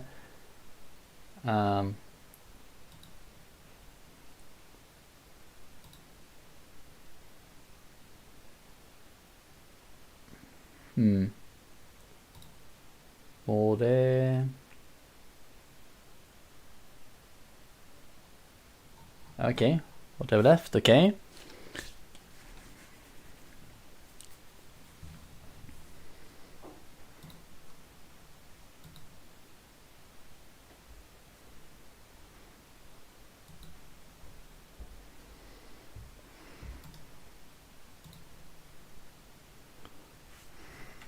Let's bring up another walls here and bring up chapter 88 again.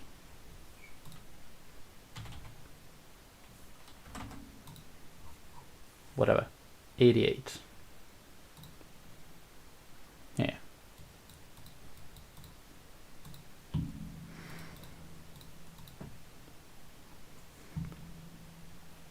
You know what? I'm probably gonna do demonstrative before the noun.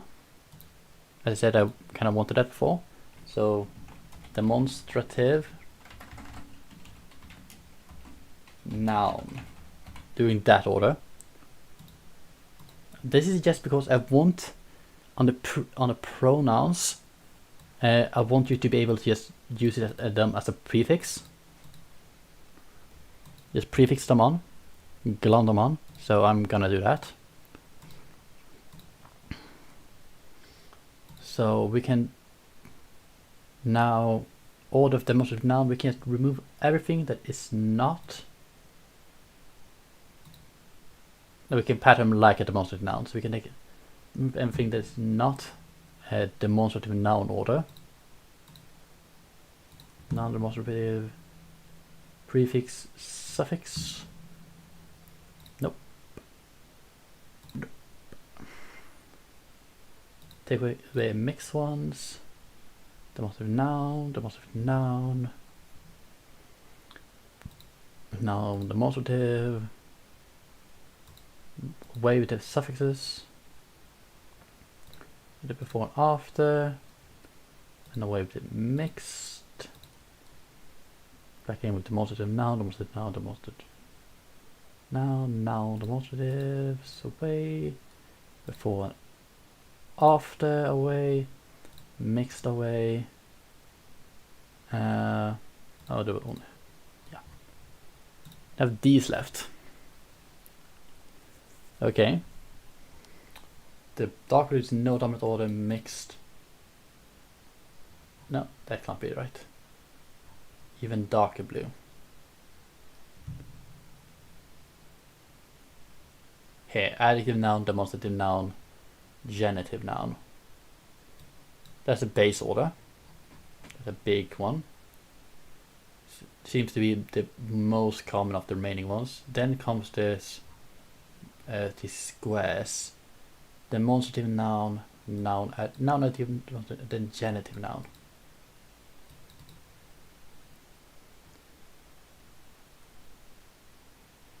Adjective, noun, demonstrative noun, genitive noun. Noun, adjective. Oh, it seems to be a flip where you have a noun before the adjective.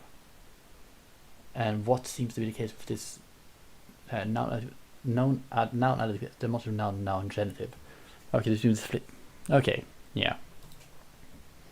What is this green circles then? Adjective, noun, demonstrative noun, noun, genitive.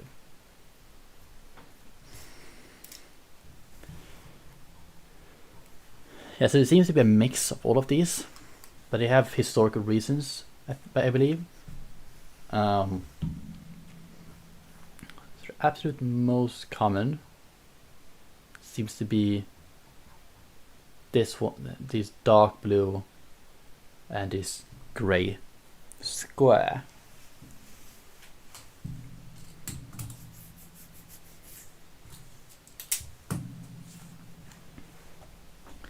So we're probably gonna go with one of those routes, and to prefer that one is also pretty common in one area, I guess.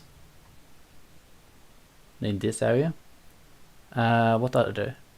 I guess these upside down green triangles, light green, are no dominant order, dominant noun, genitive noun. It's fairly common in Americas,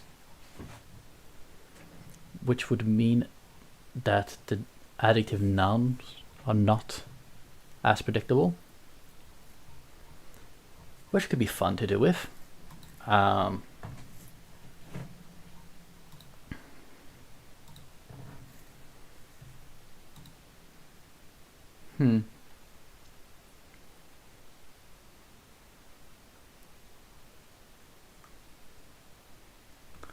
That might seem fun.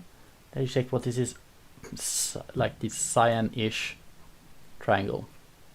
No dominant order, demonstrative noun, noun, genitive. It's basically the same as that one, but with flipped genitives.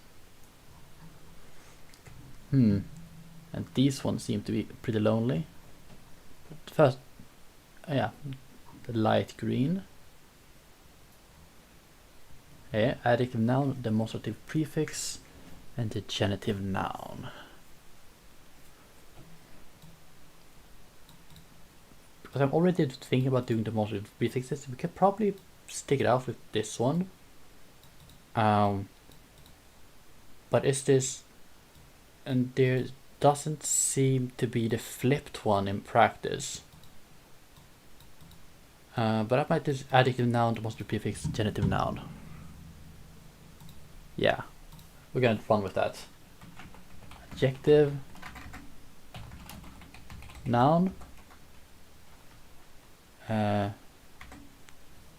demonstrative prefix, noun, and then the very last one was genitive noun.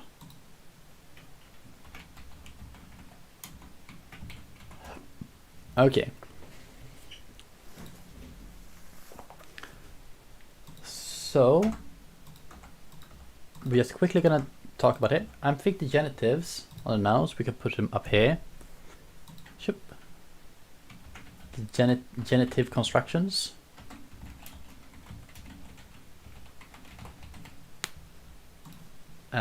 Give them should be a heading 2, I guess. Yep. I was thinking of doing this via juxtaposition.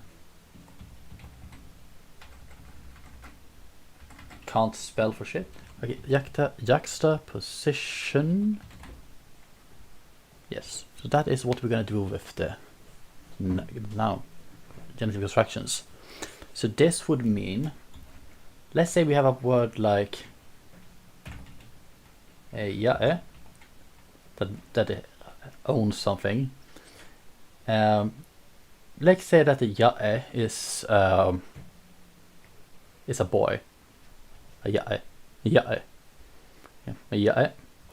Might sometimes some might pronounce it jae because a and a is free variation. But jae. And if they had, let's say, a stone, and let's just create a word for stone. we can call it the kara.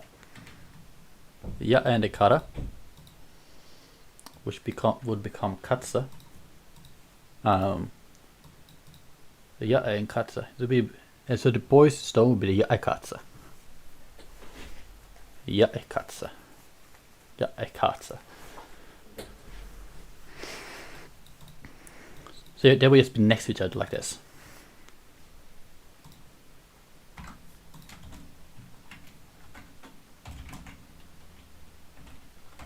And because there's no article, which would be the boy's stone.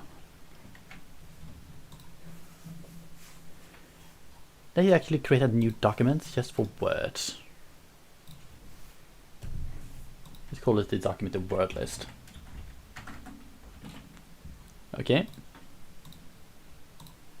Yes, center that. Boop. Yeah. Yes, I'm just gonna actually divide them into nouns, verbs, adjectives. Yeah. I give this on a title heading 1, heading 1, heading 1. So every time we create a new word, in this time we have jae, which begins with yay, jae. Then it's gonna be the meaning, which is a boy, a young man, something like that. We can add more meanings later if needed. And then we can have the root.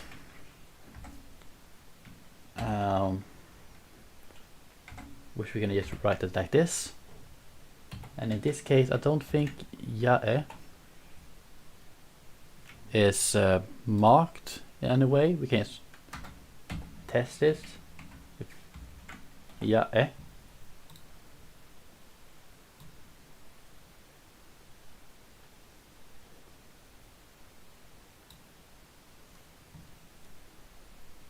Oh. Because consonant become voiced in between vowels.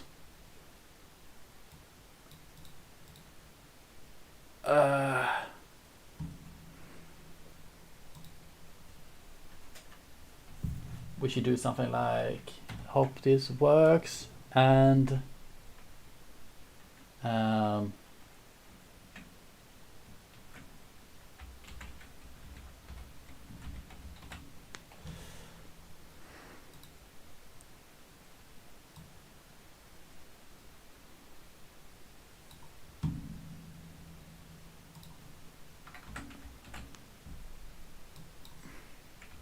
let's just see if this can work.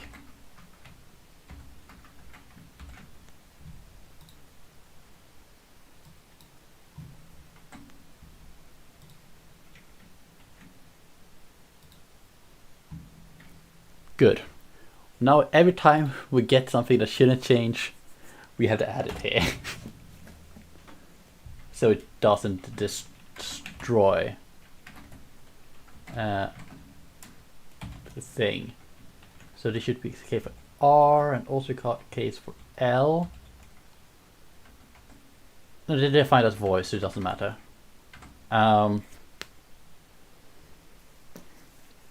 So those should be the ones that should not be changed, I guess. And M and N is all designed of voice, it's not going to affect them. Only those two.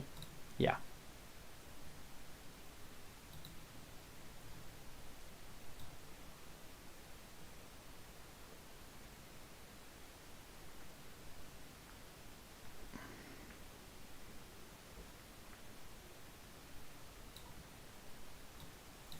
Worked fine when it was like that.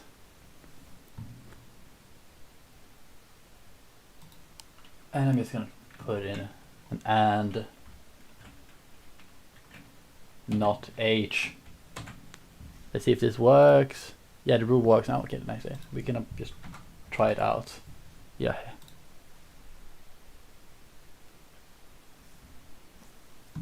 Now the question is, why is the H there? Not because the H is not defined. Fine. Fine.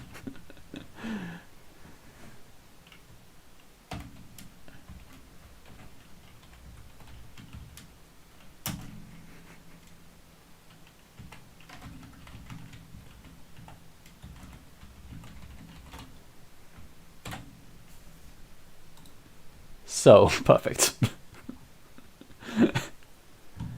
Yes, yeah, yes, stays the same according to this list. Yep, and the pronunciation is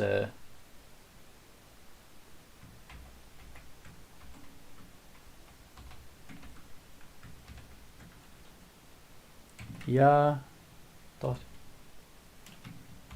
e. I think that's the one. This is primary stress marker. Yeah, should be case. We're just gonna mark the words like this, and because we have a J here, we're gonna put J and to give it a heading 2. So everything under J comes there, and then we other word we were gonna do was katze.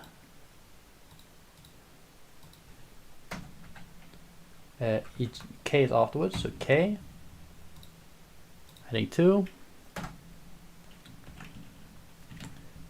Let's just quickly see what that kara become katze. Katze, yeah, katze. Katze. Stone. Rock. Yeah, yes, a stone or rock. That seems reasonable. And the root is kara, and it's pronounced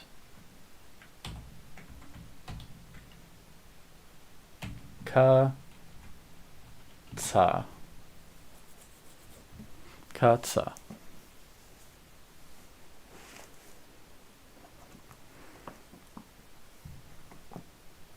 Perfect.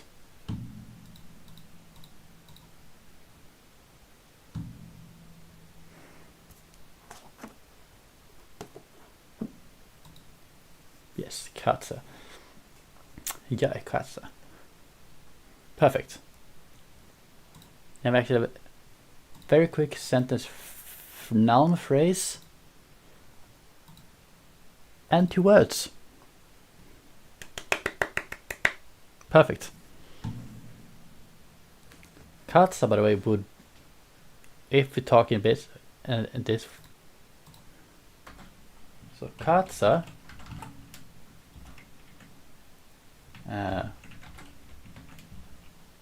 would be katzen, which would become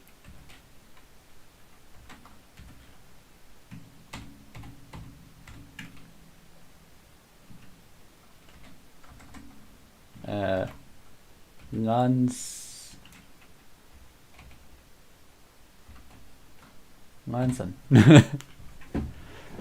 So this is where the ng comes in, when K or G needs to become nasalized.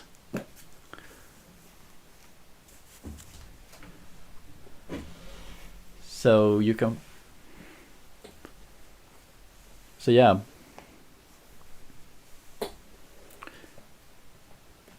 So the accusative stone will be a ngansen.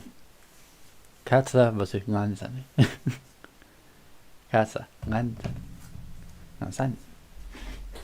Ngansen. Ngansen. And I think the stress would probably keep here because this thing is just getting add-ons, so it's not part of the root. So the stress would still be in the first word here. But yeah. Oh yeah, the n disappears. We just become ngans. Ngans. Nganza. Nganza. Katze, nganza. Nganza. So ng is just an allophone of K and G. Perfect.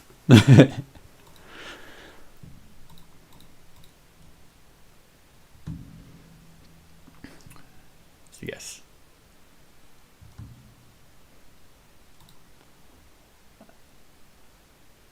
So yeah.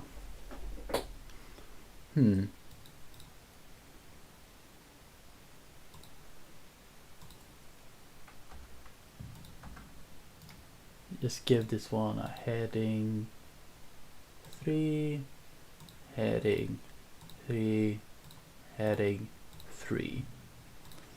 So yeah, this would just be example like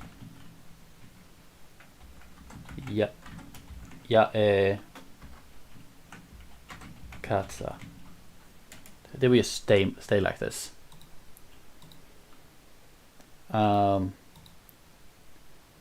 can probably write some examples when we have more. But how are we gonna make a locative? We're gonna place, area, locative, copula, ear, edge, hand, home, house, lip, liver, neck, side. We can take them away as we want as times go. So we'll remove that one first. I'm not feeling house or home, so we're gonna take away those, and also edge will go.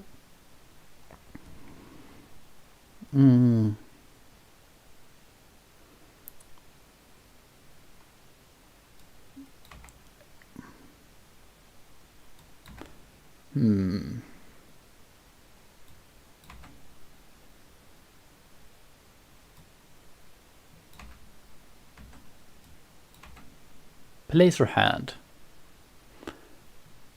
I'm thinking of maybe actually doing a simplification of hand for the locative.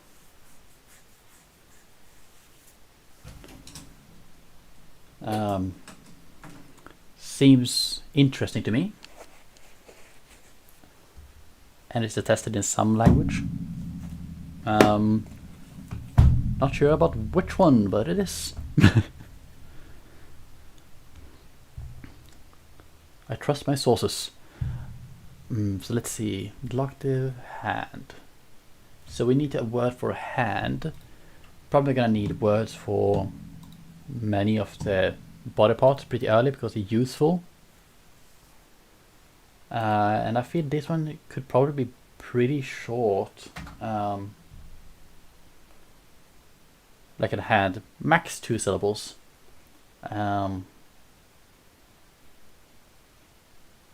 Probably 1 syllable only.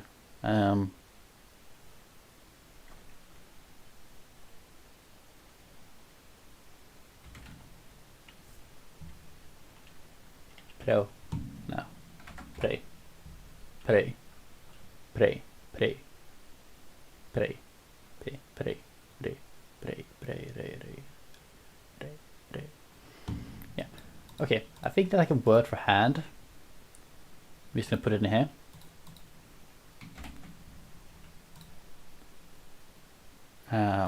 Okay. Could be pray. Whatever that becomes. Apply. Let's pray. Doesn't change. So pray. And yeah, hand and arm. I'm not gonna do the difference there. Just the hand and the arm. And the root for pray is pray. And it pronounced, you guessed it, pray. Pray. And this makes it so that we gonna go from pray to re to re. Re, re, re, re. Re, re, re, re. Yeah, yes becomes re. So we're gonna go to the stone. It can be katsare, katsare, katsare.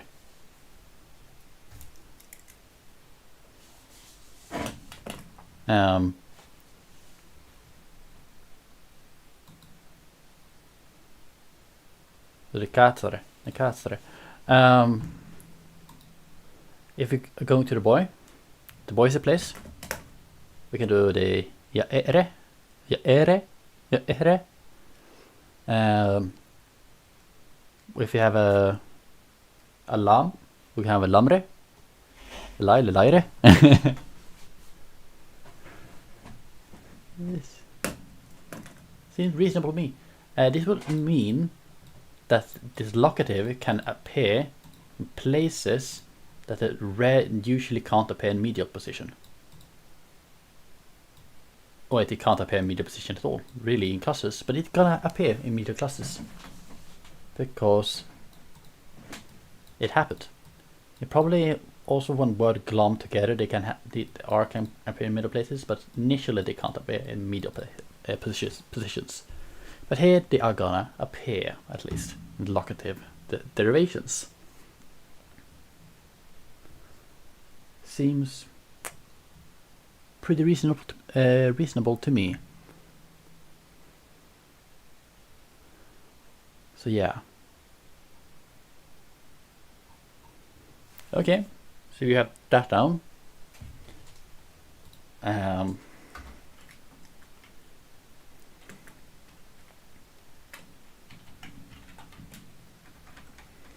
guess that this locative is also gonna have to act like a dative. So it's gonna be like dative slash locative. Locative slash dative. So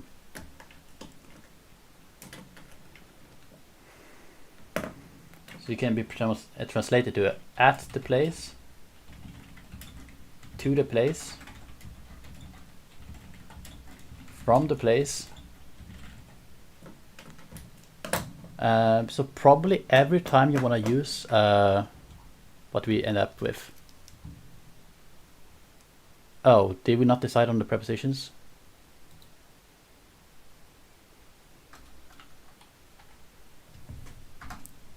The positioning.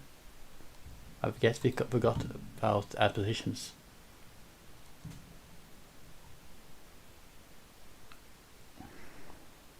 I did guess I said it was gonna follow whatever pattern we did for the adjective nouns. So we're probably gonna put them in front then. We're gonna have prepositions. Let's go with prepositions then. Prepositions.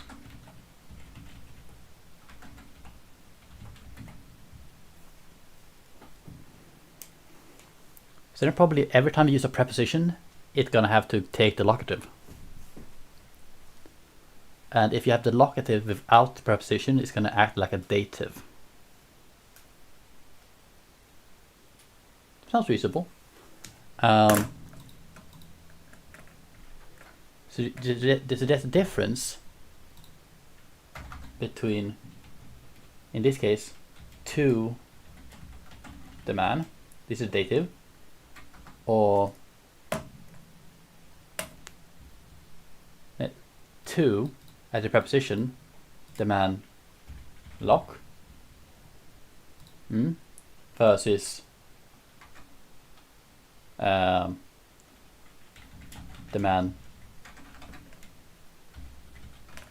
lock.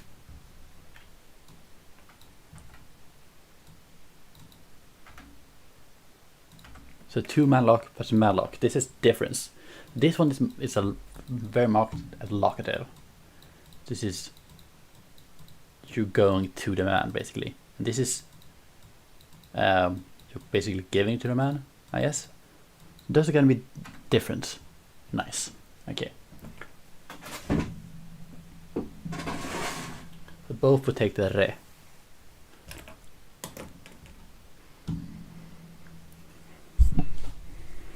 So that's fun.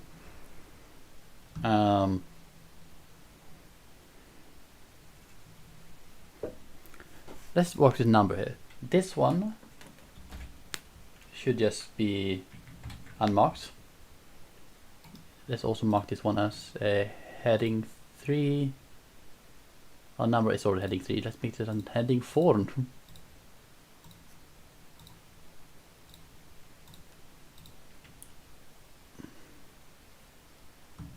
Oh, technically this should also be a heading 3, and then these headings 4s.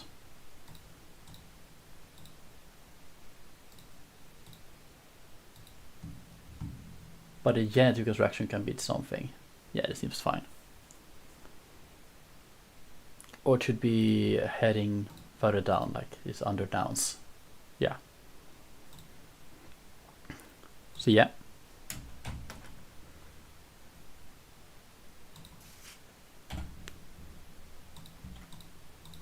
So yep, the dual should probably be based on the number 2.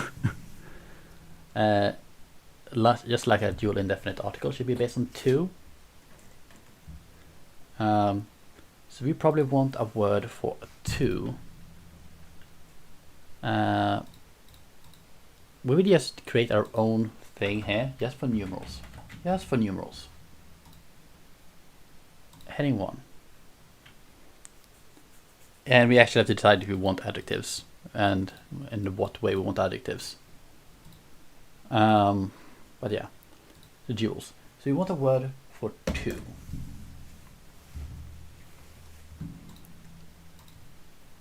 So någonting, something, how you count. How do you want to count in this language?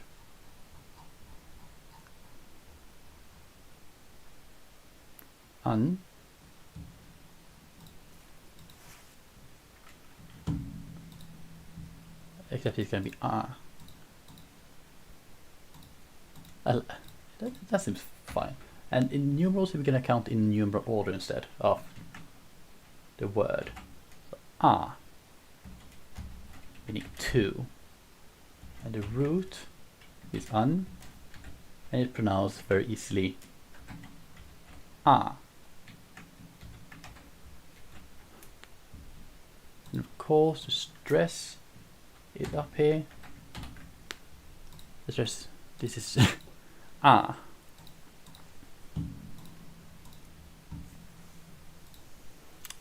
which would mean the dual accusative is gonna be really weird because it's gonna be that would be with ani. Okay. Any case it ends with an n. Accusative form is gonna end with a e. Good to know. But yeah. These are word for 2. It's really simple already. Which is gonna mean that this one is also just gonna be an which means a dual definite article probably also just gonna be an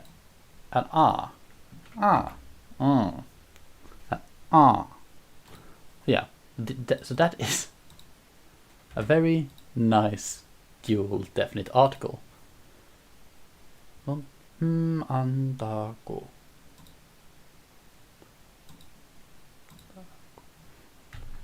I like that. So ta ko.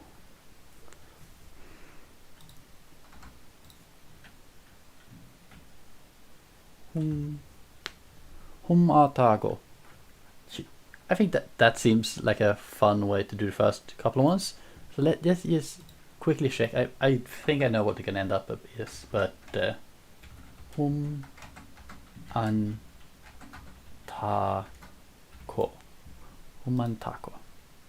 Yeah, nothing changes except, you know, things are gonna change.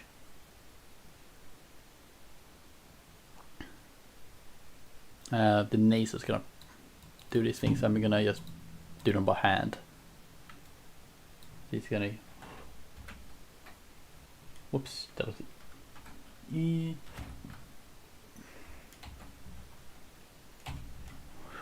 So her, who, which means one, and it comes from the root hum.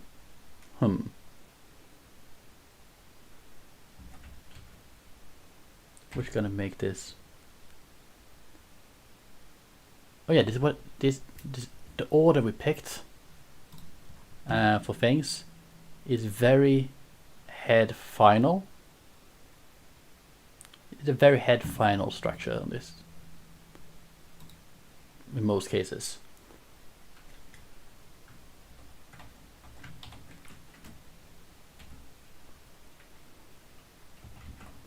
So for our orthography, it's just plainly the IPA. But that's fine.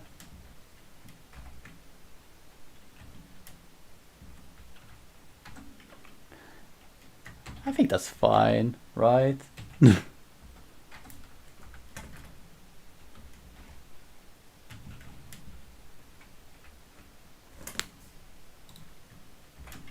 Yeah. So how count of 4 would be taco. Taco.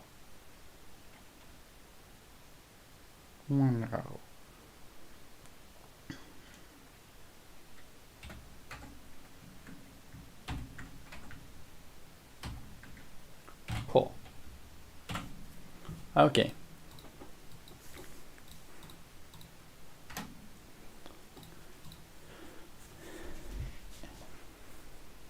So this might just be spelled like jae, or just be spelled jae, because it is pronounced jae.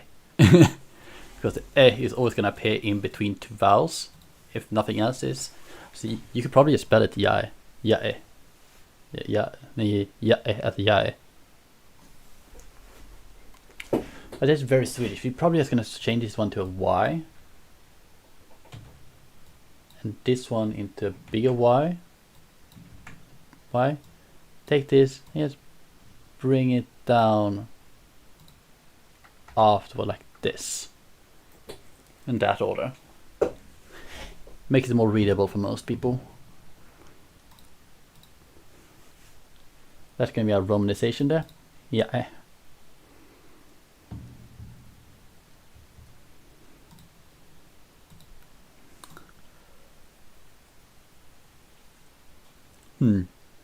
Which means that a definite this one you could just be article will just be in front of the word, and this would probably just be a nasal for simplification, just become a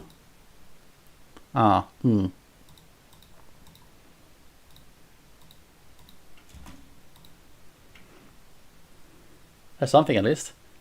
So if we talk about a boy, so we get differently. A boy stone suddenly become boy stone. I guess a stone is technically indefinite, but it's also possessed. So I guess they possessed. Yeah, we can do it like English, as in the possessed one doesn't take an article. Just make it easy. Ja, katsa. Katsa. Katsa. Katsa.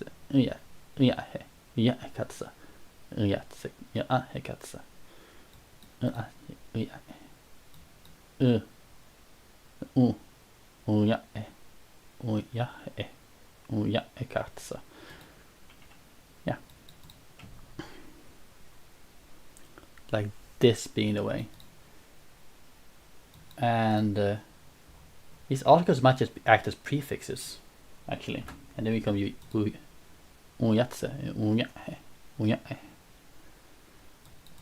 yeah, that seems fun. Let's make them prefixes.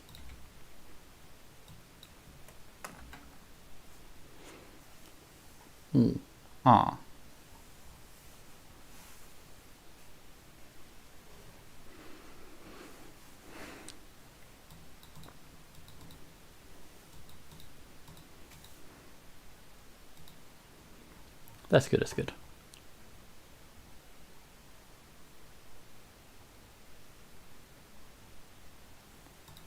And dual might also just be, the dual number might just be a count as this.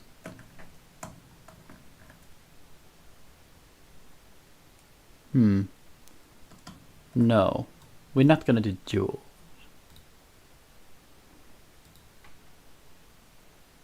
Oh, it's indefinite.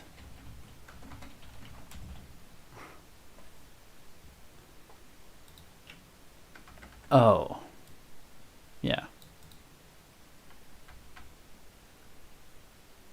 Can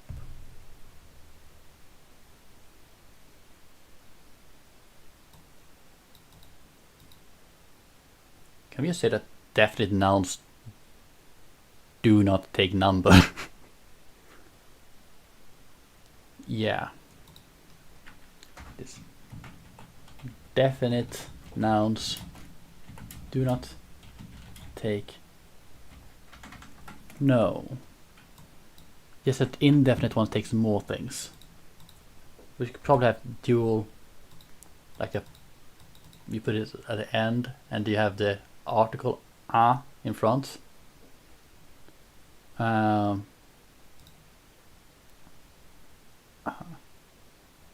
Just because it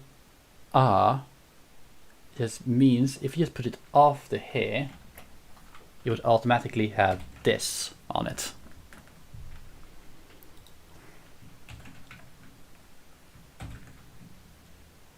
Like that. So it doesn't spread.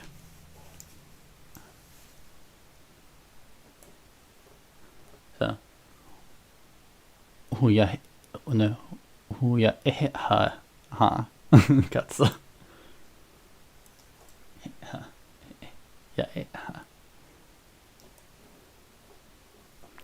And in that case it might just be like this.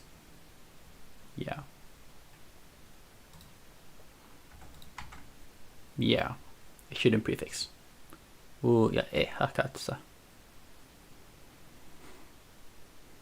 Yeah, that is how we're gonna do this.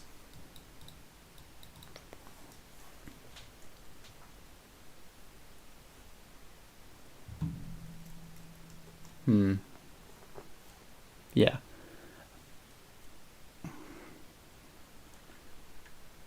And if it's the two boys, two stones, it would suddenly become katsa and katsa katsa katsa katsa. That seems fine. That seems fine.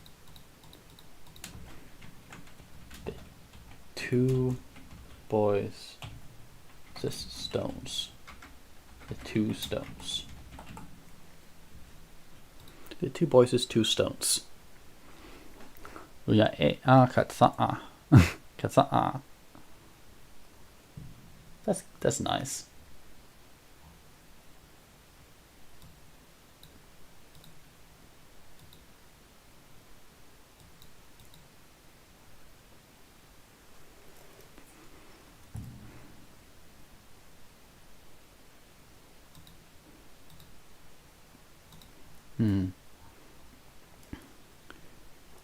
Let's just create quickly a thing called demonstratives, because I kind of know what I want to do with them already. So we're just gonna create them. Heading 2. So I want a three-way system, a three-way demonstrative system. And if you check walls, there should be a map just for demonstratives. Left demons. Yeah, distance contrast in demonstratives. Here. So the most common one is of course having a two-way system, which is pretty common. And then comes the three-way system, which is also fairly common. It loses out, but not that much. And this is not a big sample either.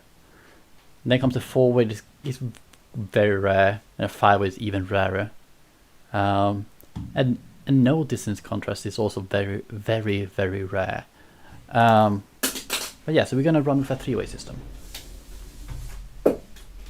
and it is gonna be the very, very simple this, that, and that over there. You know, this, that over there. So this can be, so for this we can just make a really simple table. This, that over there.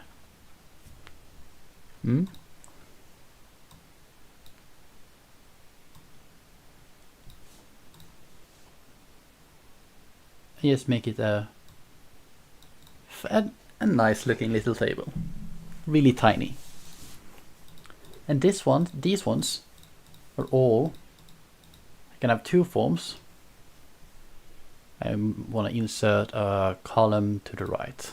Yeah. So, oh, we need a row above. Yeah. So these are going to be before nouns, before pronouns. Because I want them to have glommed on to the pronouns, but not the nouns. So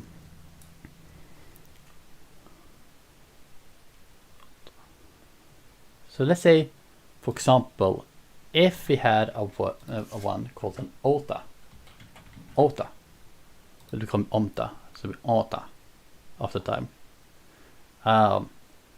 That one might be an ota.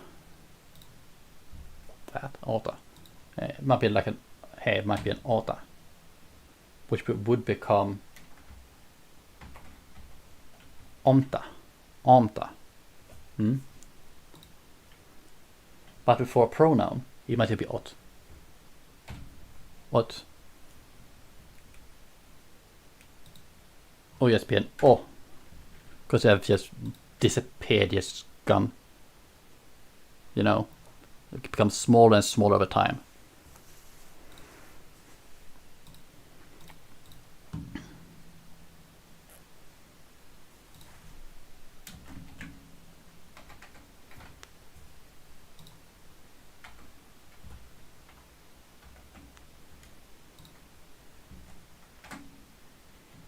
I'm just gonna put up the protoform here so we can remember it.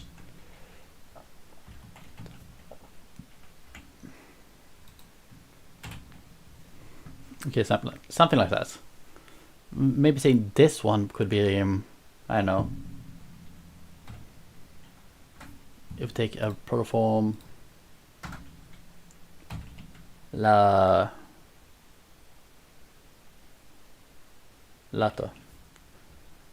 Maybe it's this ta is a common thing in them, and the o and la is distant stuff. So lata be lada, and it becomes lada. Lata. No, lada is just formula. Yeah, whatever. From lata, it becomes lada, and this form is just la. If you talk about someone else, it might be that over there, which might be fun. I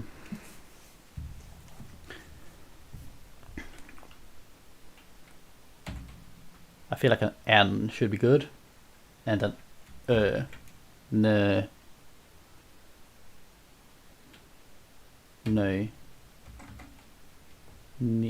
I went new, nuta. Nupta.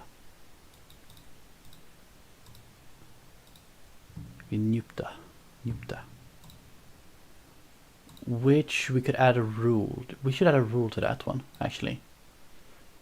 I'm probably gonna add a rule. This is cluster voice assimilation. Nubda. Which is only gonna affect these kind of things. Is consonants. We should write them all better. Consonants.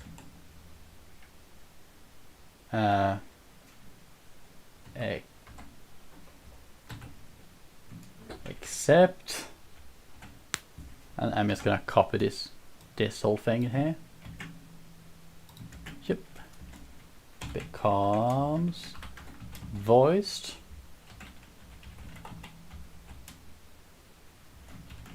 in the situation of after B.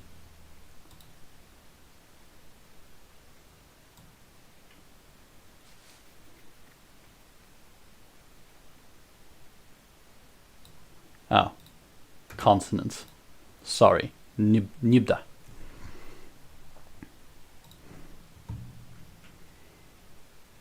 So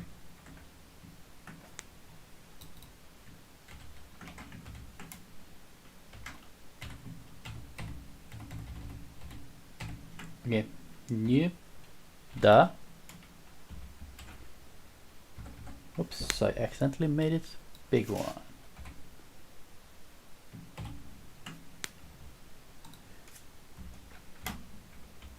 And then make this one, give the protoform newta. And this one might just, seems to a lot of the cases, new. This one might just be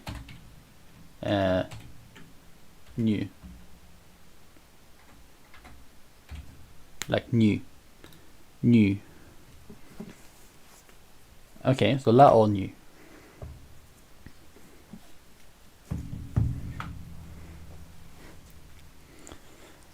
And why we do this on pronoun? So let's say we have a because we have open pronoun classes. This so if you have this open pronoun classes that I wanted, I wanted to use these terms with the pronouns for honorifics. So, you know, this, that, and over there. So we can have like, for now, this is not going to be the word for it, but let's say the word for a student was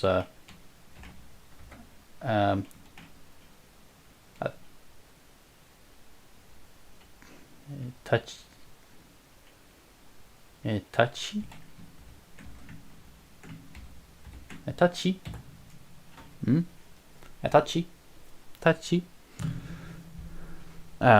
Which will come from tara, become tatsa, tari become tatsi, which would become I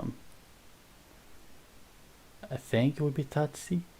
Wait, where's the balancization? Here it is, okay.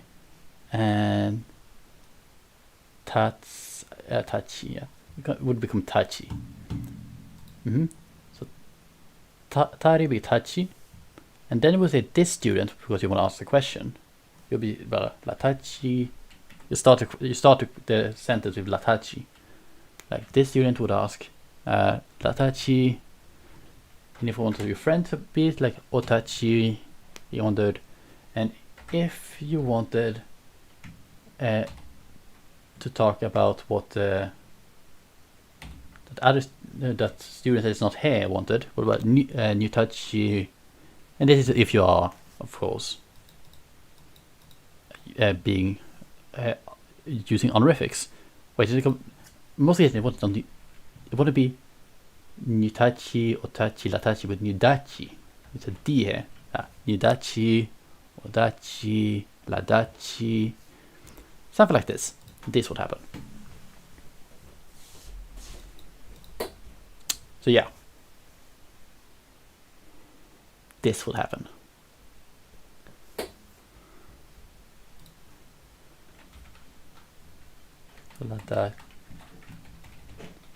Ladachi and odachi.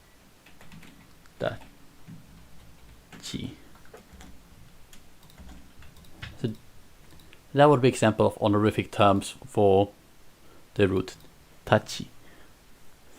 If you use them as pronouns in an honorific context.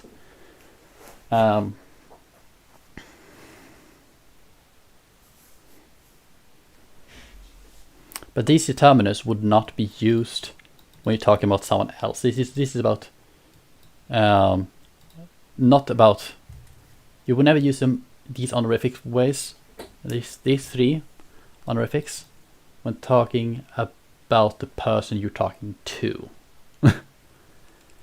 They would not be la or nu. They would not be those things.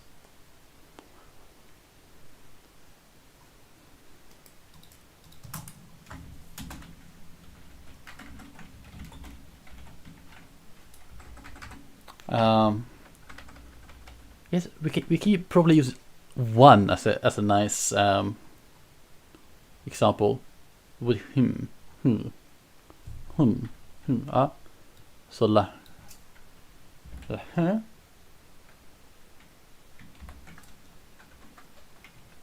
La huh. We make this one also la huh. La huh.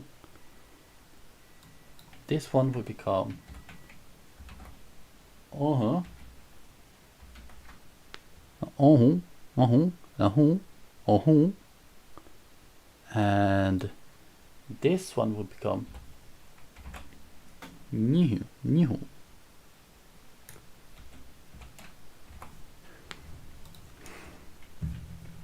So this one will mean this one,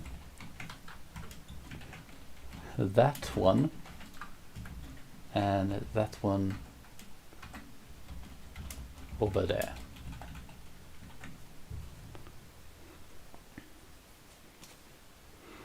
And this is apparently supposed to be honorifics, but it might be the case that just with one in honorific context for pronouns, it might not be that honorific.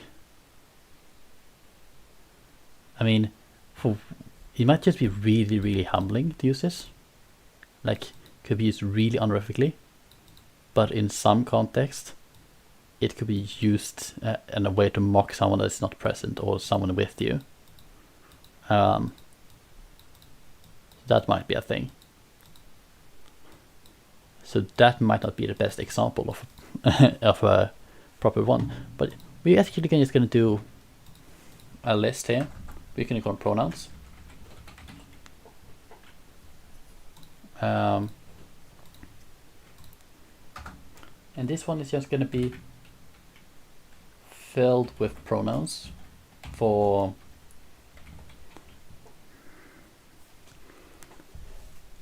these. I'm not sure what I'm gonna say there.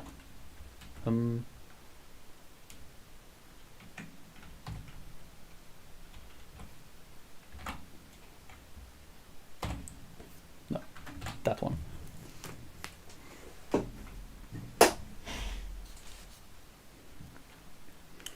So yeah. Yeah, and we can put a usage note of this. A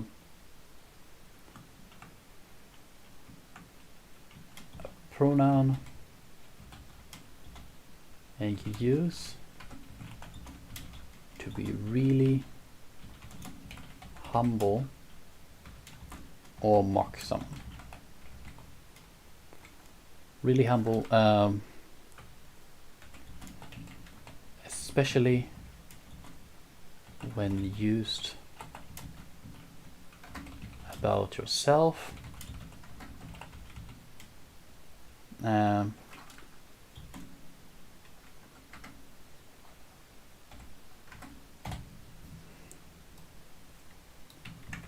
Can also be seen as mocking or is often seen as mocking or rude when used for others.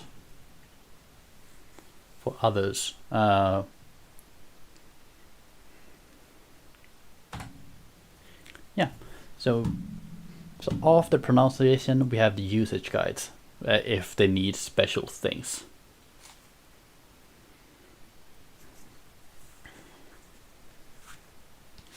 That seems reasonable. So today we have started on the lexicon. We have started more here with the pronouns a little bit, just a tiny bit. Started a bit with the indefinite noun markers and the noun numbers, not in plural but the singular and dual. And we have determined the cases, but not exact usage of each case so far. We have just simply thrown together a genitive form, the genitive construction, and we've done the tree demonstrative and decided on the word order mostly, except this part. The VO, that is not decided yet. And we also done a couple more sound changes, but we still haven't done the nasal ones, because the nasal change I want, because the nasal harmony, because I'm a bit unsure how to use them in a sound sheet player. I will have to look into it. But yeah, that's it for this one. So yeah, bye.